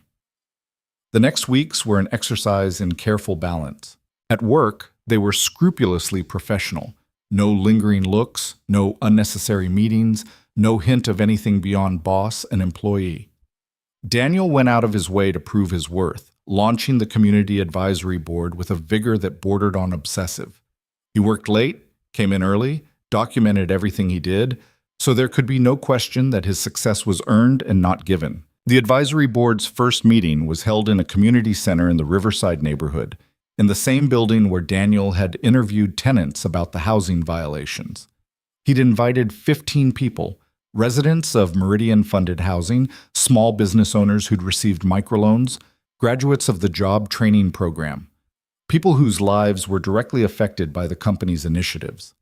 Isabella attended, sitting in the back of the room, deliberately low profile. She'd insisted on being there despite Daniel's suggestion that her presence might make people uncomfortable. This was your idea, she'd said. I want to see it work. The meeting started awkwardly. People were nervous, unsure why they'd been invited, suspicious of corporate motives. Daniel let them talk, let them vent their frustrations about programs that looked good on paper but missed the mark in practice.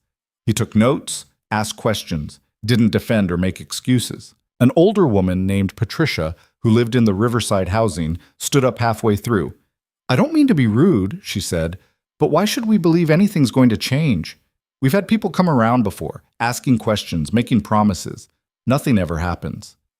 Daniel met her eyes. Because I used to be you. 3 years ago, I was living in a one-bedroom apartment with my daughter, choosing between groceries and electricity, getting by on hope and stubbornness. I know what it's like when people with money and power make decisions about your life without understanding it. That's why this board exists. Not to make Meridian feel good about itself, but to make sure we're actually helping instead of just pretending to. Patricia studied him for a long moment. You really mean that? I really mean that. Then I've got a list of things that need fixing. She pulled out a piece of paper covered in neat handwriting, starting with the fact that your property management company charges a $50 fee for maintenance requests, which means people don't report problems until they become emergencies. Daniel wrote it down. What else? By the end of the meeting, he had 12 pages of notes and a commitment from every person in the room to come back next month. As people filed out, several stopped to shake his hand, to thank him for listening, to say that maybe this could actually work. Isabella approached after everyone had left. That was extraordinary. That was the easy part. Now I have to actually fix everything they mentioned. We'll fix it together. She glanced around the empty room. This is what I wanted when I started Meridian. Real impact, real connection, real change. You're making it happen. We're making it happen, Daniel corrected. She smiled, and for a moment he wanted to kiss her, but they were still at work, still in a space where someone might walk in, still maintaining the careful boundaries they'd agreed on. As if reading his mind, Isabella stepped back. I'll see you Monday. Good work today, Daniel. She left, and Daniel stood alone in the community center, feeling the weight of responsibility and possibility in equal measure. The weeks before Christmas were chaos. Daniel divided his time between work and Emma's increasingly elaborate holiday plans. She wanted to see lights, visit Santa, make cookies, watch every Christmas movie ever made. Daniel did his best to accommodate all of it, grateful for the salary that meant he could say yes to things that would have been impossible a year ago. Isabella had invited them to the company holiday party, a formal affair at a downtown hotel. Daniel had declined initially, not wanting to blur the lines they'd worked so hard to maintain. But Emma had overheard the conversation and insisted they go. "Please, Daddy, I've never been to a fancy party." Daniel had looked at Isabella, who'd raised her eyebrows in an expression that clearly said she wasn't going to be the bad guy here. So he'd agreed, with the stipulation that they arrive separately and leave separately and maintain absolute professionalism the entire time. The party was everything Daniel expected. Elegant, expensive, full of people in designer clothes drinking champagne and networking. He felt out of place immediately, even in his funeral suit that Emma had helped him pick a new tie for. Emma, on the other hand, was enchanted. She wore a purple dress that Mrs. Chen had helped her pick out, and she stared at the decorations with wide eyes. "It's like a princess movie," she whispered. "Don't get used to it," Daniel whispered back. He found Lauren near the bar, looking harried in a green dress that clashed with her stressed expression. "You came," she said. "I wasn't sure you would." Emma insisted. "Smart kid." Lauren glanced around.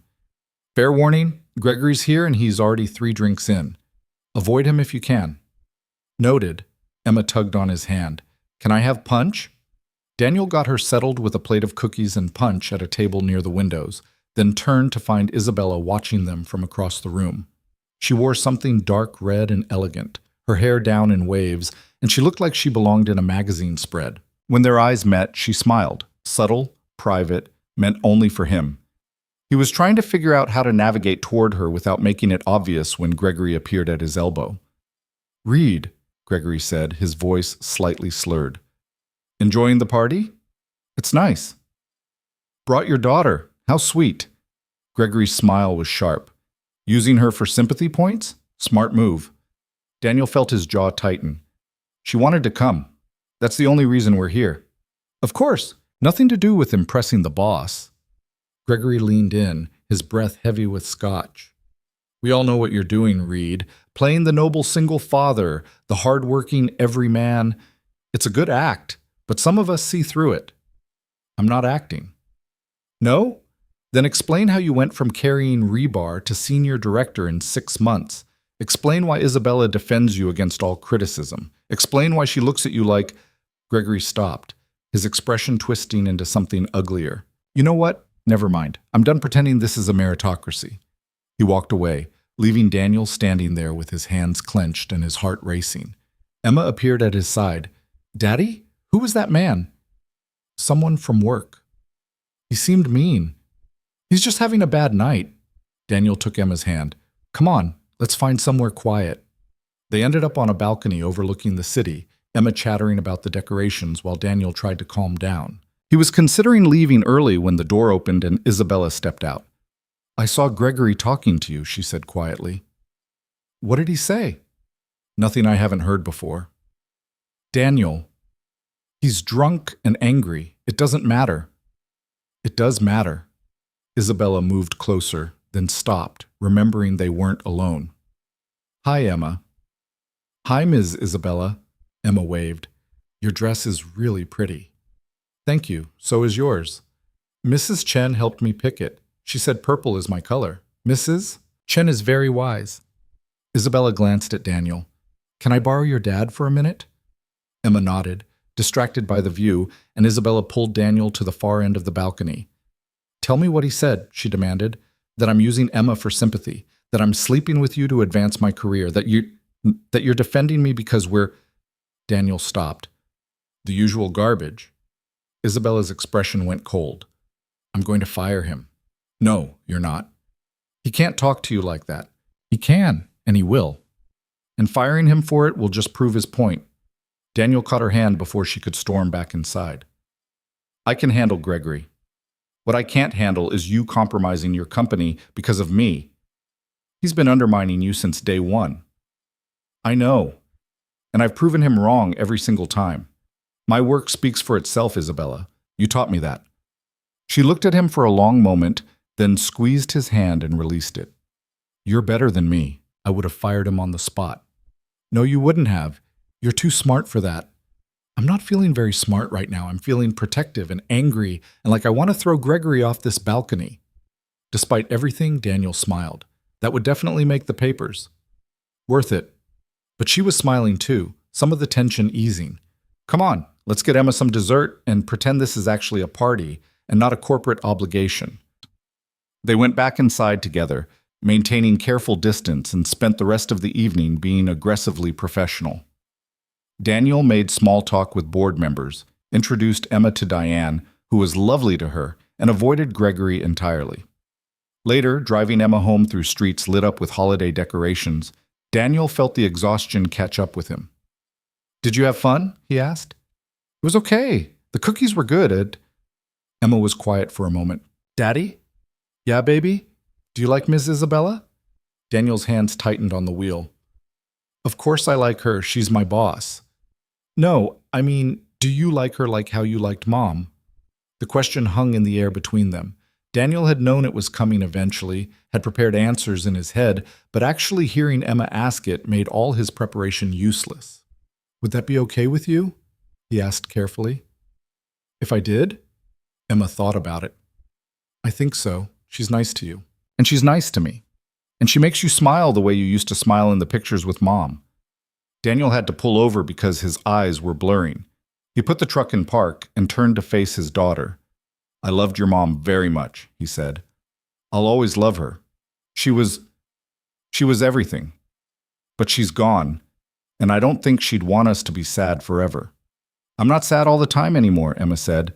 Sometimes I forget for whole days. Is that bad? No, baby, that's not bad. That's healing. Do you think Mom would like Miss Isabella? Daniel had asked himself that question 100 times. Sarah had been fierce and kind and absolutely intolerant of bullshit. She'd loved without reservation and fought for what mattered. She would have seen through Isabella's corporate polish to the person underneath, would have recognized the loneliness and the determination and the deep well of compassion Isabella tried to hide behind business suits. Yeah, he said quietly. I think she would.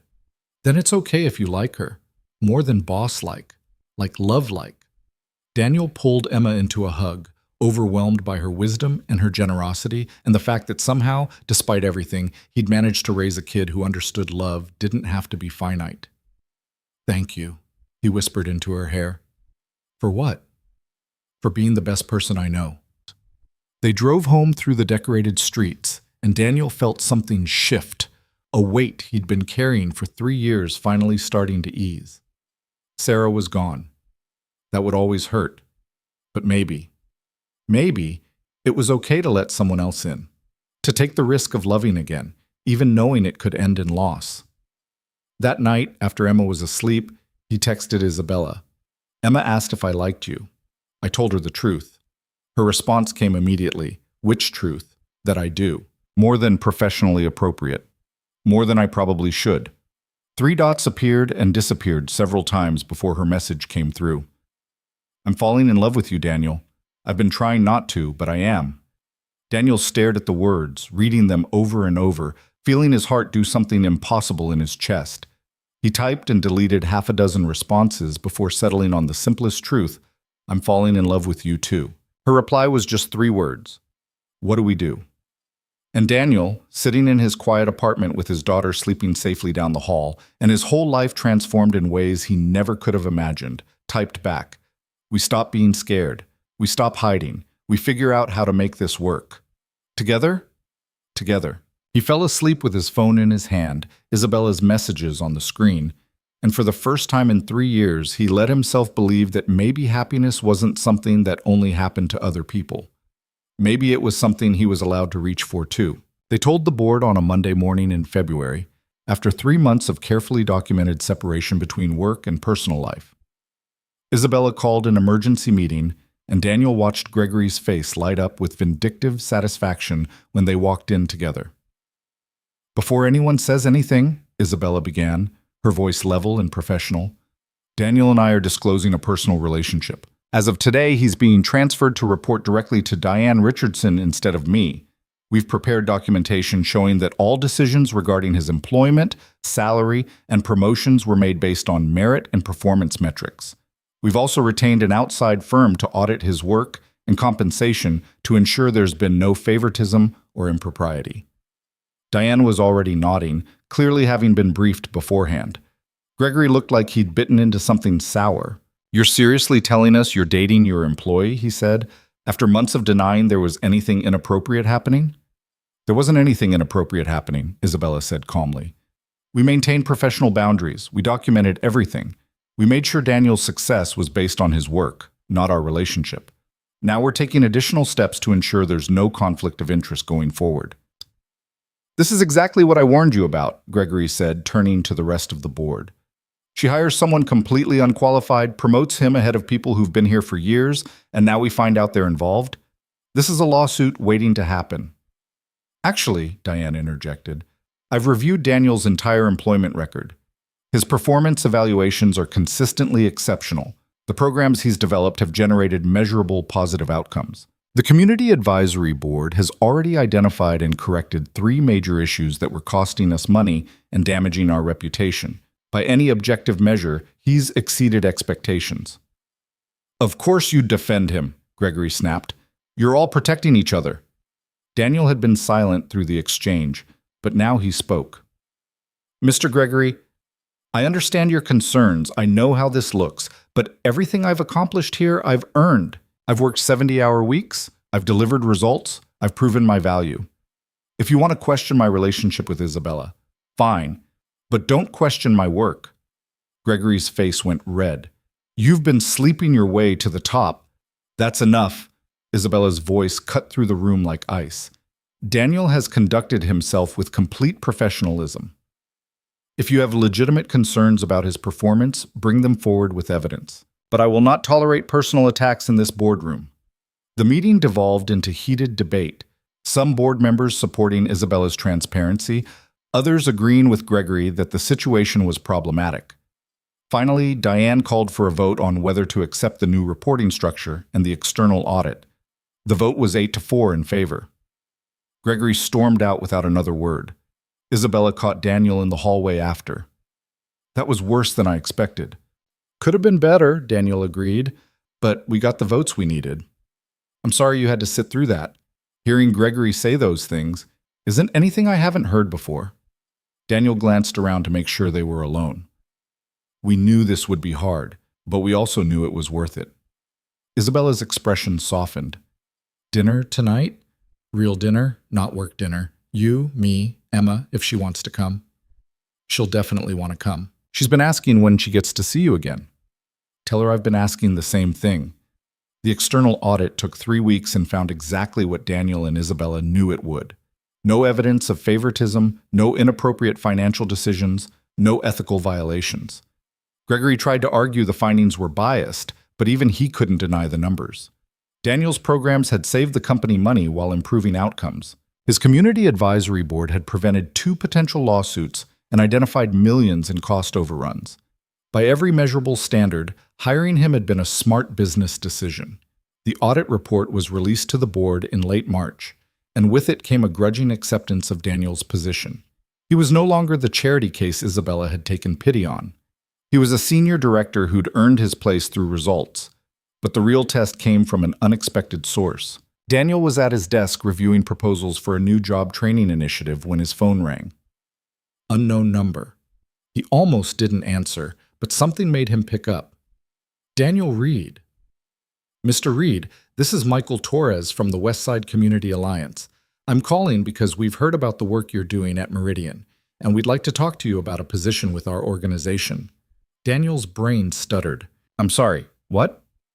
"We're looking for a director of community partnerships, someone who understands both the corporate side and the community side, who can bridge those worlds effectively. Your name keeps coming up. We'd like to make you an offer." The conversation lasted 20 minutes. By the end of it, Daniel had agreed to a lunch meeting and was staring at his phone in disbelief. He found Isabella in her office, working through a stack of contracts. She looked up when he knocked, and her smile was instant and warm. "Hey, what's wrong? You look like you've seen a ghost." "I just got a job offer." Isabella's smile froze. "What?" Daniel explained the call, the opportunity, the fact that the Westside Community Alliance was a major nonprofit with national reach. They're offering me $20,000 more than I'm making now, plus the chance to work directly in communities instead of through corporate structures. Are you going to take it? Isabella's voice was carefully neutral. I don't know. I wanted to talk to you first. This isn't my decision, Daniel. This is your career. It's also our relationship. If I leave Meridian, it changes things. Isabella stood and moved to the window, her back to him. It solves the conflict of interest problem. No more questions about favoritism or ethics. You'd be free to build your own reputation without my shadow. Is that what you want? What I want is for you to be happy, to do work that fulfills you, to not feel like you're constantly defending your right to be somewhere. She turned to face him. If this opportunity is better for you, take it. I'll support whatever you decide. Daniel crossed the room until he was standing close enough to see the tension in her shoulders, the carefully controlled emotion in her face. What if what makes me happy is staying here, working with you, building something together? Then you're an idiot, Isabella said, but her voice was thick. You could have everything you've proven you deserve, without the politics and the whispers and people like Gregory questioning your every move. I could also have you. Emma adores you. I'm in love with you. That's not nothing. Isabella's breath caught. It was the first time either of them had said it out loud, sober, and in daylight, without the safety of text messages or late-night confessions. You're in love with me, she repeated. Yeah, I am. Have been for a while now. Daniel reached for her hand. So the question isn't whether this job is good for my career. It's whether I want a career without you in it. And the answer is no. Daniel, I'm not finished. You changed my life, Isabella, not just with the job, but with everything. You saw something in me I'd forgotten was there. You made me believe I could be more than I thought I could be. You made me want to be brave again. He paused. I'm not leaving Meridian. I'm not leaving you. Not for money, not to make things easier, not for anything. Isabella pulled her hand free and Daniel's heart sank, until she used both hands to grab his face and kiss him. It was desperate and certain and tasted like relief. And Daniel wrapped his arms around her and held on like she was the only solid thing in a shifting world. When they finally broke apart, Isabella was crying. That was incredibly stupid and romantic, and I love you for it. I love you too. But you should still take the meeting. Hear what they have to say. Know your options before you decide. I've already decided. Decide again after you have all the information. For me, please. Daniel took the meeting. The Westside Community Alliance offered him a position that was everything he could have wanted. Autonomy, respect, the chance to make a real difference without corporate constraints. The salary was generous, the benefits excellent, the opportunity to build his own team and vision undeniable. He turned them down the same day. Are you insane, Lauren asked when he told her. That's an incredible opportunity. I know, but I'm where I'm supposed to be. Because of Isabella. Because of the work. Because of what we're building. Because leaving now would feel like running away. Daniel paused. And yes, because of Isabella. But that's not the only reason. Lauren shook her head, but she was smiling. You're either the most romantic person I've ever met, or the most stubborn. Can't I be both? Over dinner that night, at Isabella's place, a penthouse apartment Daniel was still getting used to, he told Emma about the job offer and his decision to stay at Meridian. So you're staying because of Ms. Isabella? Emma asked, working through a plate of pasta that Isabella had cooked herself. I'm staying because I love the work. But yeah, she's part of it. Emma looked at Isabella, who was trying very hard to appear casual while clearly waiting for Emma's verdict. Are you going to marry my dad? Isabella choked on her wine. We haven't... That's not... Because if you are, I think that would be okay. You make him happy.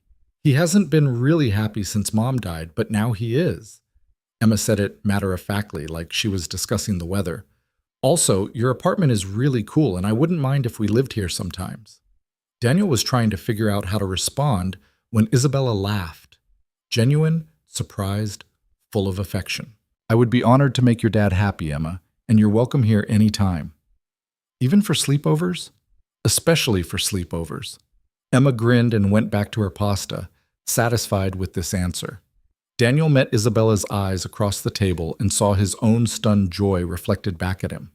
Later, after Emma was asleep in Isabella's guest room, a room that was rapidly accumulating Emma's books and toys, Daniel and Isabella sat on the balcony overlooking the city. It was May now, warm enough to be outside, and the city stretched out below them like a constellation of possibilities.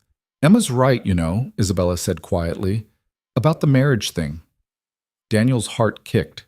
Yeah? I've been thinking about it. About us. About what comes next. She took his hand. I'm 42 years old, Daniel. I've built a company, made more money than I'll ever spend, proven everything I needed to prove. But I've never had what you have with Emma. That certainty that someone needs you, that you're building something that matters beyond quarterly reports and board meetings. You want kids? I want a family. With you and Emma, if you'll have me. Isabella's voice was steady, but her hand trembled slightly. I know it's fast. I know we're still figuring things out.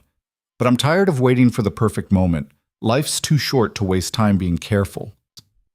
Daniel thought about Sarah, about the years they'd had and the years they'd lost. Thought about the cafe where Isabella had first seen him, about the impossible chain of events that had brought them here. Thought about Emma sleeping peacefully inside, safe and loved and happy in ways she hadn't been in years. Ask me, he said. What? You want to marry me? Ask me properly.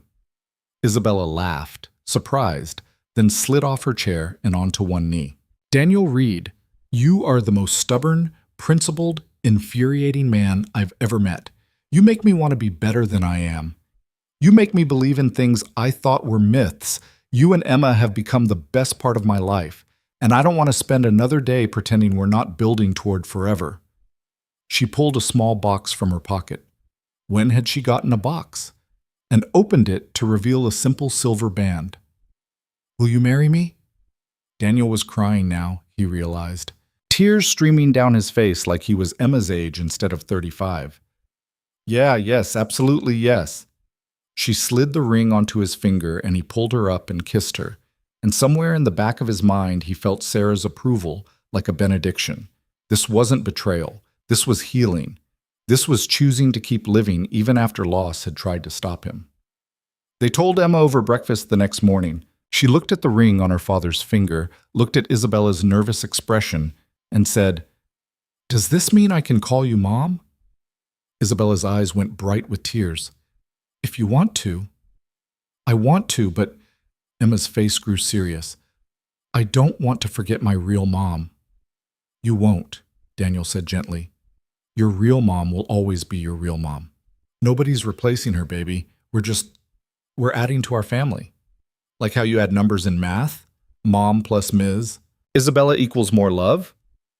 Exactly like that. Emma nodded, satisfied with this logic, and went back to her cereal. Daniel and Isabella looked at each other over her head, both overwhelmed by the simple wisdom of a 7-year-old who understood that love wasn't finite, wasn't exclusive, didn't diminish with addition. The board meeting where they announced their engagement was tense but civil. Gregory abstained from comment, which was probably the best they could hope for. Diane cried and hugged them both. The vote to approve Isabella marrying an employee, technically required by the company's ethics policy, passed 10-2. They got married in September, a year and a day after Daniel had stepped between a barista and a bully in a coffee shop. The ceremony was small, held in the community center where Daniel's advisory board met, because Isabella insisted on marrying him in the neighborhood where his work mattered most. Emma was the flower girl, wearing a purple dress she'd picked out herself. Mrs. Chen sat in the front row beaming. Lauren was there, along with Diane and most of the Meridian staff. Even some of the community advisory board members came, people whose lives had been changed by Daniel's programs. Gregory didn't attend. Daniel tried not to take it personally. Isabella wore a simple white dress, her hair down, no corporate armor between her and the world. She looked younger than Daniel had ever seen her, lighter, like she'd finally set down a weight she'd been carrying for years. The ceremony was brief. Neither of them wanted speeches or performances. They exchanged vows they'd written themselves. Isabella promised to support Daniel's work, to love Emma like her own, to never stop pushing him to be brave. Daniel promised to call her on her bullshit, to remind her why she'd started Meridian in the first place, to build a life that mattered beyond profit margins. When the officiant pronounced them married, Emma cheered louder than anyone else in the room. The reception was held in the same space, catered by the food truck owners who'd received Meridian microloans. There was music and dancing and speeches that made everyone cry. Diane told stories about Isabella's ruthless business acumen. Lauren told stories about Daniel's first chaotic weeks at Meridian. Emma told stories about both of them that were equal parts touching and embarrassing. Late in the evening, after most guests had left and Emma was asleep on a bench with her head in Mrs. Chen's lap, Daniel and Isabella stood outside the community center, watching the neighborhood settle into night. "We did it," Isabella said. "We did a lot of things. Which one are you referring to?" "All of it. The job, the relationship, the wedding. We took something impossible and made it work." She leaned against him. "Thank you for being stubborn enough to stay. Thank you for being crazy enough to hire me." They were quiet for a moment, comfortable in the silence. Then Isabella said, "Do you ever think about that day at the cafe?" "All the time. I almost didn't talk to you. After you stood up to that man, I almost just left. Went about my day. Forgot about the construction worker with kind eyes and tape on his hands." "What changed your mind?" "You did. The way you looked at Emma, like she was the most important person in the world and you'd fight anyone who suggested otherwise. I wanted someone to look at me like that, like I mattered more than my position or my bank account." Isabella turned to face him. "I wanted someone to see me the way you saw that barista. As a person worth defending, not a resource to be used." Daniel pulled her close. "I see you. I've always seen you." "I know. That's why I fell in love with you." Inside, Emma stirred and sat up, rubbing her eyes. She spotted them through the window and waved, her smile sleepy and content. Daniel waved back, feeling his heart swell with the impossible reality of his life. Married to a woman he loved, raising a daughter who was thriving, doing work that mattered, building something that would last. A year ago, he'd been barely surviving, counting dollars in a coffee shop, choosing between hope and cynicism. Now he was here, in a neighborhood he was helping transform, surrounded by people whose lives he'd touched, married to someone who believed in him even when he didn't believe in himself. It hadn't been smooth. It hadn't been perfect.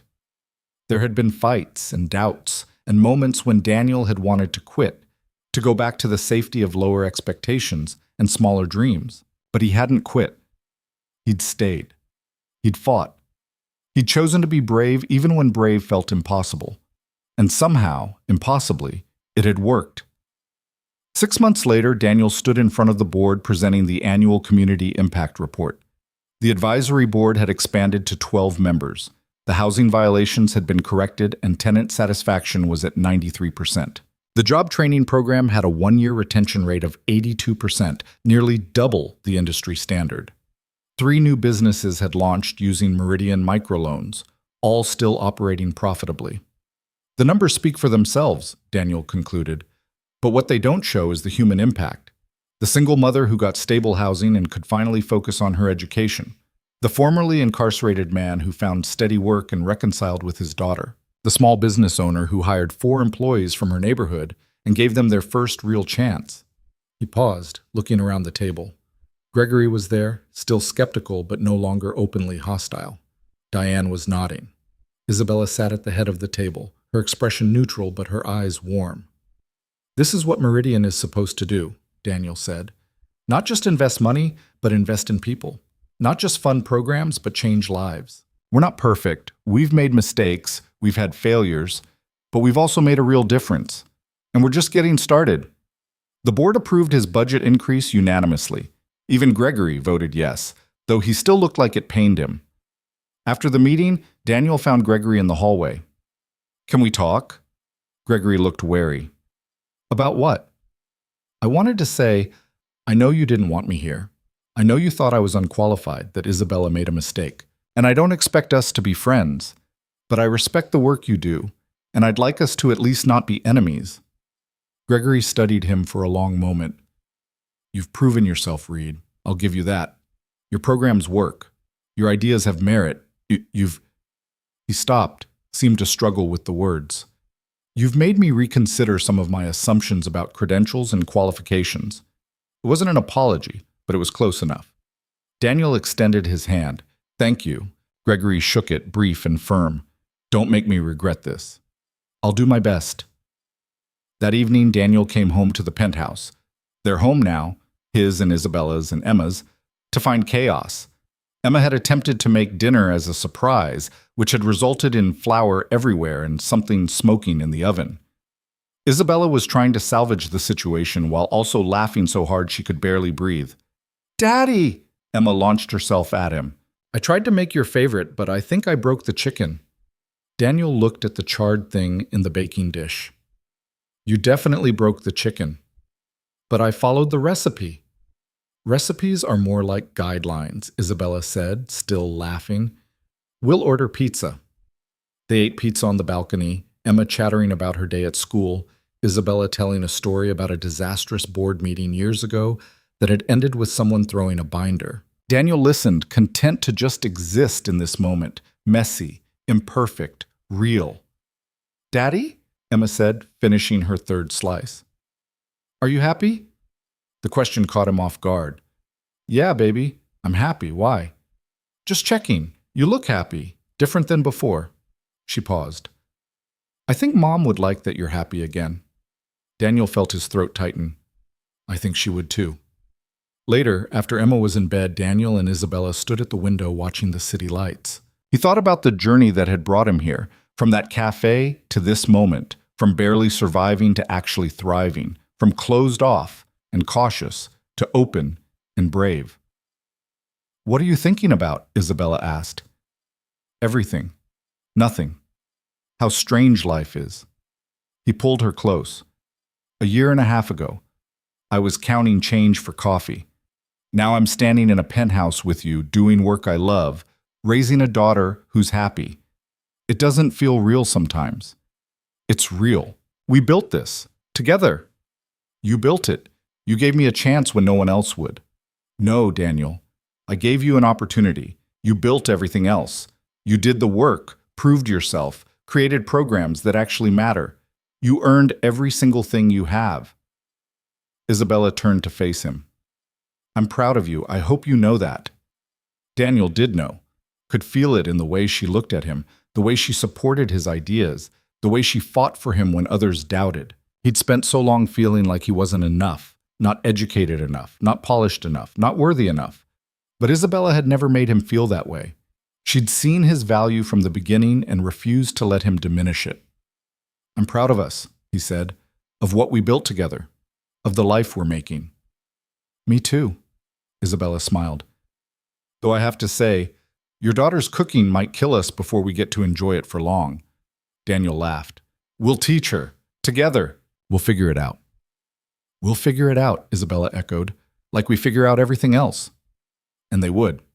Daniel knew that with the same certainty he'd felt when he'd stepped between that barista and her bully, when he'd taken Isabella's job offer, when he'd chosen to stay at Meridian instead of taking the easier path. They would face challenges and obstacles and people who doubted them. They would make mistakes and have failures and struggle with balancing work and family and everything else. But they would figure it out. Together. Because that's what love was. Not the absence of difficulty, but the commitment to face difficulty alongside someone who made you braver than you were alone. Not perfection, but the willingness to be imperfect together. Not easy, but worth every hard moment. 1 year later, Daniel stood in Crescent Coffee, the same cafe where everything had started, holding a coffee cup that he didn't have to count change for. Emma was at school. Isabella was at the office. He'd taken the morning off to do something he'd been planning for weeks. The cafe looked the same. Same marble floors, same modern aesthetic, same smell of burnt espresso. Maya was behind the counter, older now, in college, working her way through a sociology degree. She'd been at their wedding, had told Daniel that watching him stand up for her that day had changed her life, had made her believe that good people still existed. Daniel ordered a coffee and sat at the same table where he'd sat with Emma that morning 2 years ago. He pulled out a small box from his pocket and opened it. Inside was a ring, simple, elegant, designed to match the one Isabella already wore. They'd been married for a year, but Daniel wanted to ask her again, properly this time. Wanted to tell her everything he'd learned about love and courage and building a life that mattered.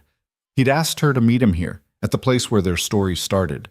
She didn't know why, didn't know what he was planning. The door chimed and Isabella walked in. She wore jeans and a sweater, her hair down, looking more like the woman he'd married than the CEO who ran board meetings. She spotted him and smiled, that private smile that was just for him, and crossed the cafe to his table. "Hey," she said, sliding into the seat across from him. "What's this about? Your text was cryptic." Daniel took her hand. "I wanted to come back here, to where it all started." "The cafe?" "The moment when everything changed. When you saw something in me I'd forgotten was there. When you took a chance on someone who didn't make sense on paper." He paused. "I wanted to come back here and tell you something." Isabella's expression had gone soft, vulnerable in a way she rarely let herself be in public. "What?" "That I'm grateful for every day since that morning, for every challenge we've faced and every victory we've celebrated, for you believing in me when I didn't believe in myself, for loving Emma like she's yours, for building this impossible life with me even when everyone said it wouldn't work." Daniel pulled out the ring box. "I wanted to come back here and ask you to marry me all over again, because if I could go back to that day, to the moment when you walked over and bought my coffee and changed everything, I'd do it exactly the same way. I'd say yes to you every single time." Isabella was crying now, not bothering to hide it. "We're already married, you beautiful idiot." "I know, but I wanted to ask again. Wanted to give you this." He opened the box. "Wanted to tell you that choosing you was the bravest thing I've ever done, and I'd choose you again in every life, every version, every possibility." "Yes," Isabella said, laughing through tears. "Yes, I'll marry you again, as many times as you ask." Daniel slid the ring onto her finger, and she pulled him across the table to kiss him, and somewhere behind the counter, Maya started clapping. Other patrons joined in, and soon the whole cafe was applauding two people who'd found each other in the least likely way possible and built something that lasted. They left the cafe hand in hand, walking out into the spring sunshine, and Daniel felt the circle close. He'd come here 2 years ago, broken and barely surviving, choosing between coffee and food, convinced that struggle was all his life would ever be. Now he walked out whole, healed, loved and loving, doing work that mattered, raising a daughter who was thriving, married to someone who saw his worth even when he couldn't see it himself. It hadn't been easy. There had been judgment and doubt and people who'd said it would never work. There had been moments when Daniel had wanted to quit, to go back to the safety of lower expectations. But he'd stayed. He'd fought. He'd chosen to be brave even when brave felt impossible. And that choice, that single moment of courage in a cafe on an ordinary morning, had changed everything. Not because courage guaranteed success, not because standing up always led to reward, but because courage opened doors Daniel hadn't known existed. Because choosing to act instead of staying silent had put him on a path he never could have imagined. He'd learned that worth wasn't something you earned through credentials or polish. It was something you demonstrated through action, through integrity, through doing the right thing even when it cost you something. He'd learned that love wasn't about finding someone perfect. It was about finding someone who made you want to be better, who saw your flaws and chose you anyway, who built with you instead of just existing alongside you. He'd learned that family wasn't just blood. It was the people who showed up, who fought for you, who celebrated your victories and held you through your defeats. Most importantly, he'd learned that his daughter had been right all along, that being brave didn't mean not being scared. It meant being scared and doing it anyway. It meant choosing to reach for more instead of settling for less. It meant believing you deserved good things even when the world told you otherwise. As they walked away from Crescent Coffee toward the life they'd built together, Daniel thought about all the people who'd helped him get here. Sarah, who'd taught him that love was worth the risk, even knowing it could end in loss. Emma, who'd reminded him why he needed to keep trying. Mrs. Chen, who'd watched Emma for $20 a day when that's all he could afford. Marcus, who'd shaken his hand and wished him luck. Lauren, who'd warned him and supported him in equal measure. Diane, who'd seen his potential and fought for him. And Isabella, who'd looked at a construction worker in a coffee shop and seen possibility instead of limitation. Who'd bet on him when betting made no logical sense. Who'd stood beside him through judgment and doubt and built something impossible into something real. They picked up Emma from school together, listened to her excited chatter about a science project, took her for ice cream even though it would ruin her appetite for dinner. They went home to their messy, imperfect life, and Daniel felt grateful for every single piece of it. That night, after Emma was asleep, Daniel stood on the balcony one more time. Isabella joined him, and they stood together looking out over the city that had given them both so much. "What are you thinking about?" she asked. "That moment in the cafe, when I stepped in. I keep wondering what would have happened if I hadn't, if I'd just ordered my coffee and walked away." "You wouldn't have. That's not who you are." "Maybe. Or maybe I got lucky. Made the right choice at the right moment, and everything changed because of it." Daniel pulled her close. "Either way, I'm grateful I did. Grateful it led here." "Me too." Isabella was quiet for a moment. "You know what I think about sometimes? What would have happened if I hadn't been there that day?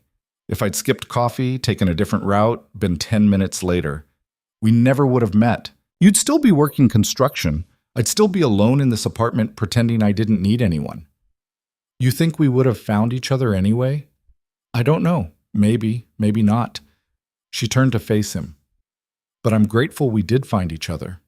However it happened, whatever chain of events led to that moment, I'm grateful." Daniel kissed her, long and slow, tasting gratitude and love and the future they were building together. When they finally pulled apart, he said, "I love you, for seeing me when I felt invisible, for believing in me when I didn't believe in myself, for building this life with me. I love you too, for reminding me why any of this matters, for making me want to be better, for choosing to be brave when it would have been easier to be safe." They stood together on the balcony, two people who'd found each other in the least likely way possible and built something that would last. Not perfect. Nothing about their story was perfect, but real. Human. Worth every hard moment and difficult choice.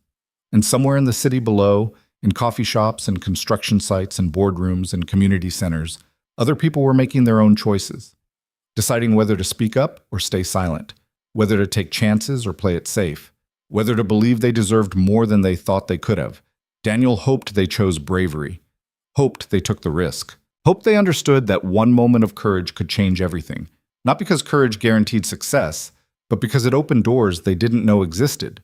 Because sometimes all it took was stepping between a bully and his target. Sometimes all it took was refusing to stay silent. Sometimes all it took was doing the right thing when it cost you something. And sometimes, if you were very, very lucky, that moment of courage led to coffee with a stranger, to a job offer that seemed impossible, to a life you never dared to dream of, to love you'd given up hoping for. Daniel had learned that courage wasn't something you found. It was something you chose over and over again in big moments and small ones. It was choosing to speak when silence was safer. It was choosing to stay when leaving was easier. It was choosing to love when loss was possible. It was choosing to believe, despite all evidence to the contrary, that you were worth more than you'd settled for. That better things were possible. That one moment of bravery could ripple outward and change everything. And if you were lucky, if you were very, very lucky, someone would see that courage and recognize it for what it was. Someone would bet on you when betting made no sense. Someone would love you not despite your rough edges, but because of them. Someone would build with you instead of just existing alongside you. Someone would make you brave enough to become who you were always meant to be. Daniel had found that someone, had built that life, had become that person. And every single day, he chose it again. Chose her, chose this work, chose this messy, imperfect, beautiful life they'd created together. Because, in the end, that's what courage really was. Not a single grand gesture, but 1,000 small choices to keep reaching for something better. To keep believing you deserved good things. To keep fighting for a life that mattered. One choice at a time, one day at a time. One moment of bravery that rippled outward into forever.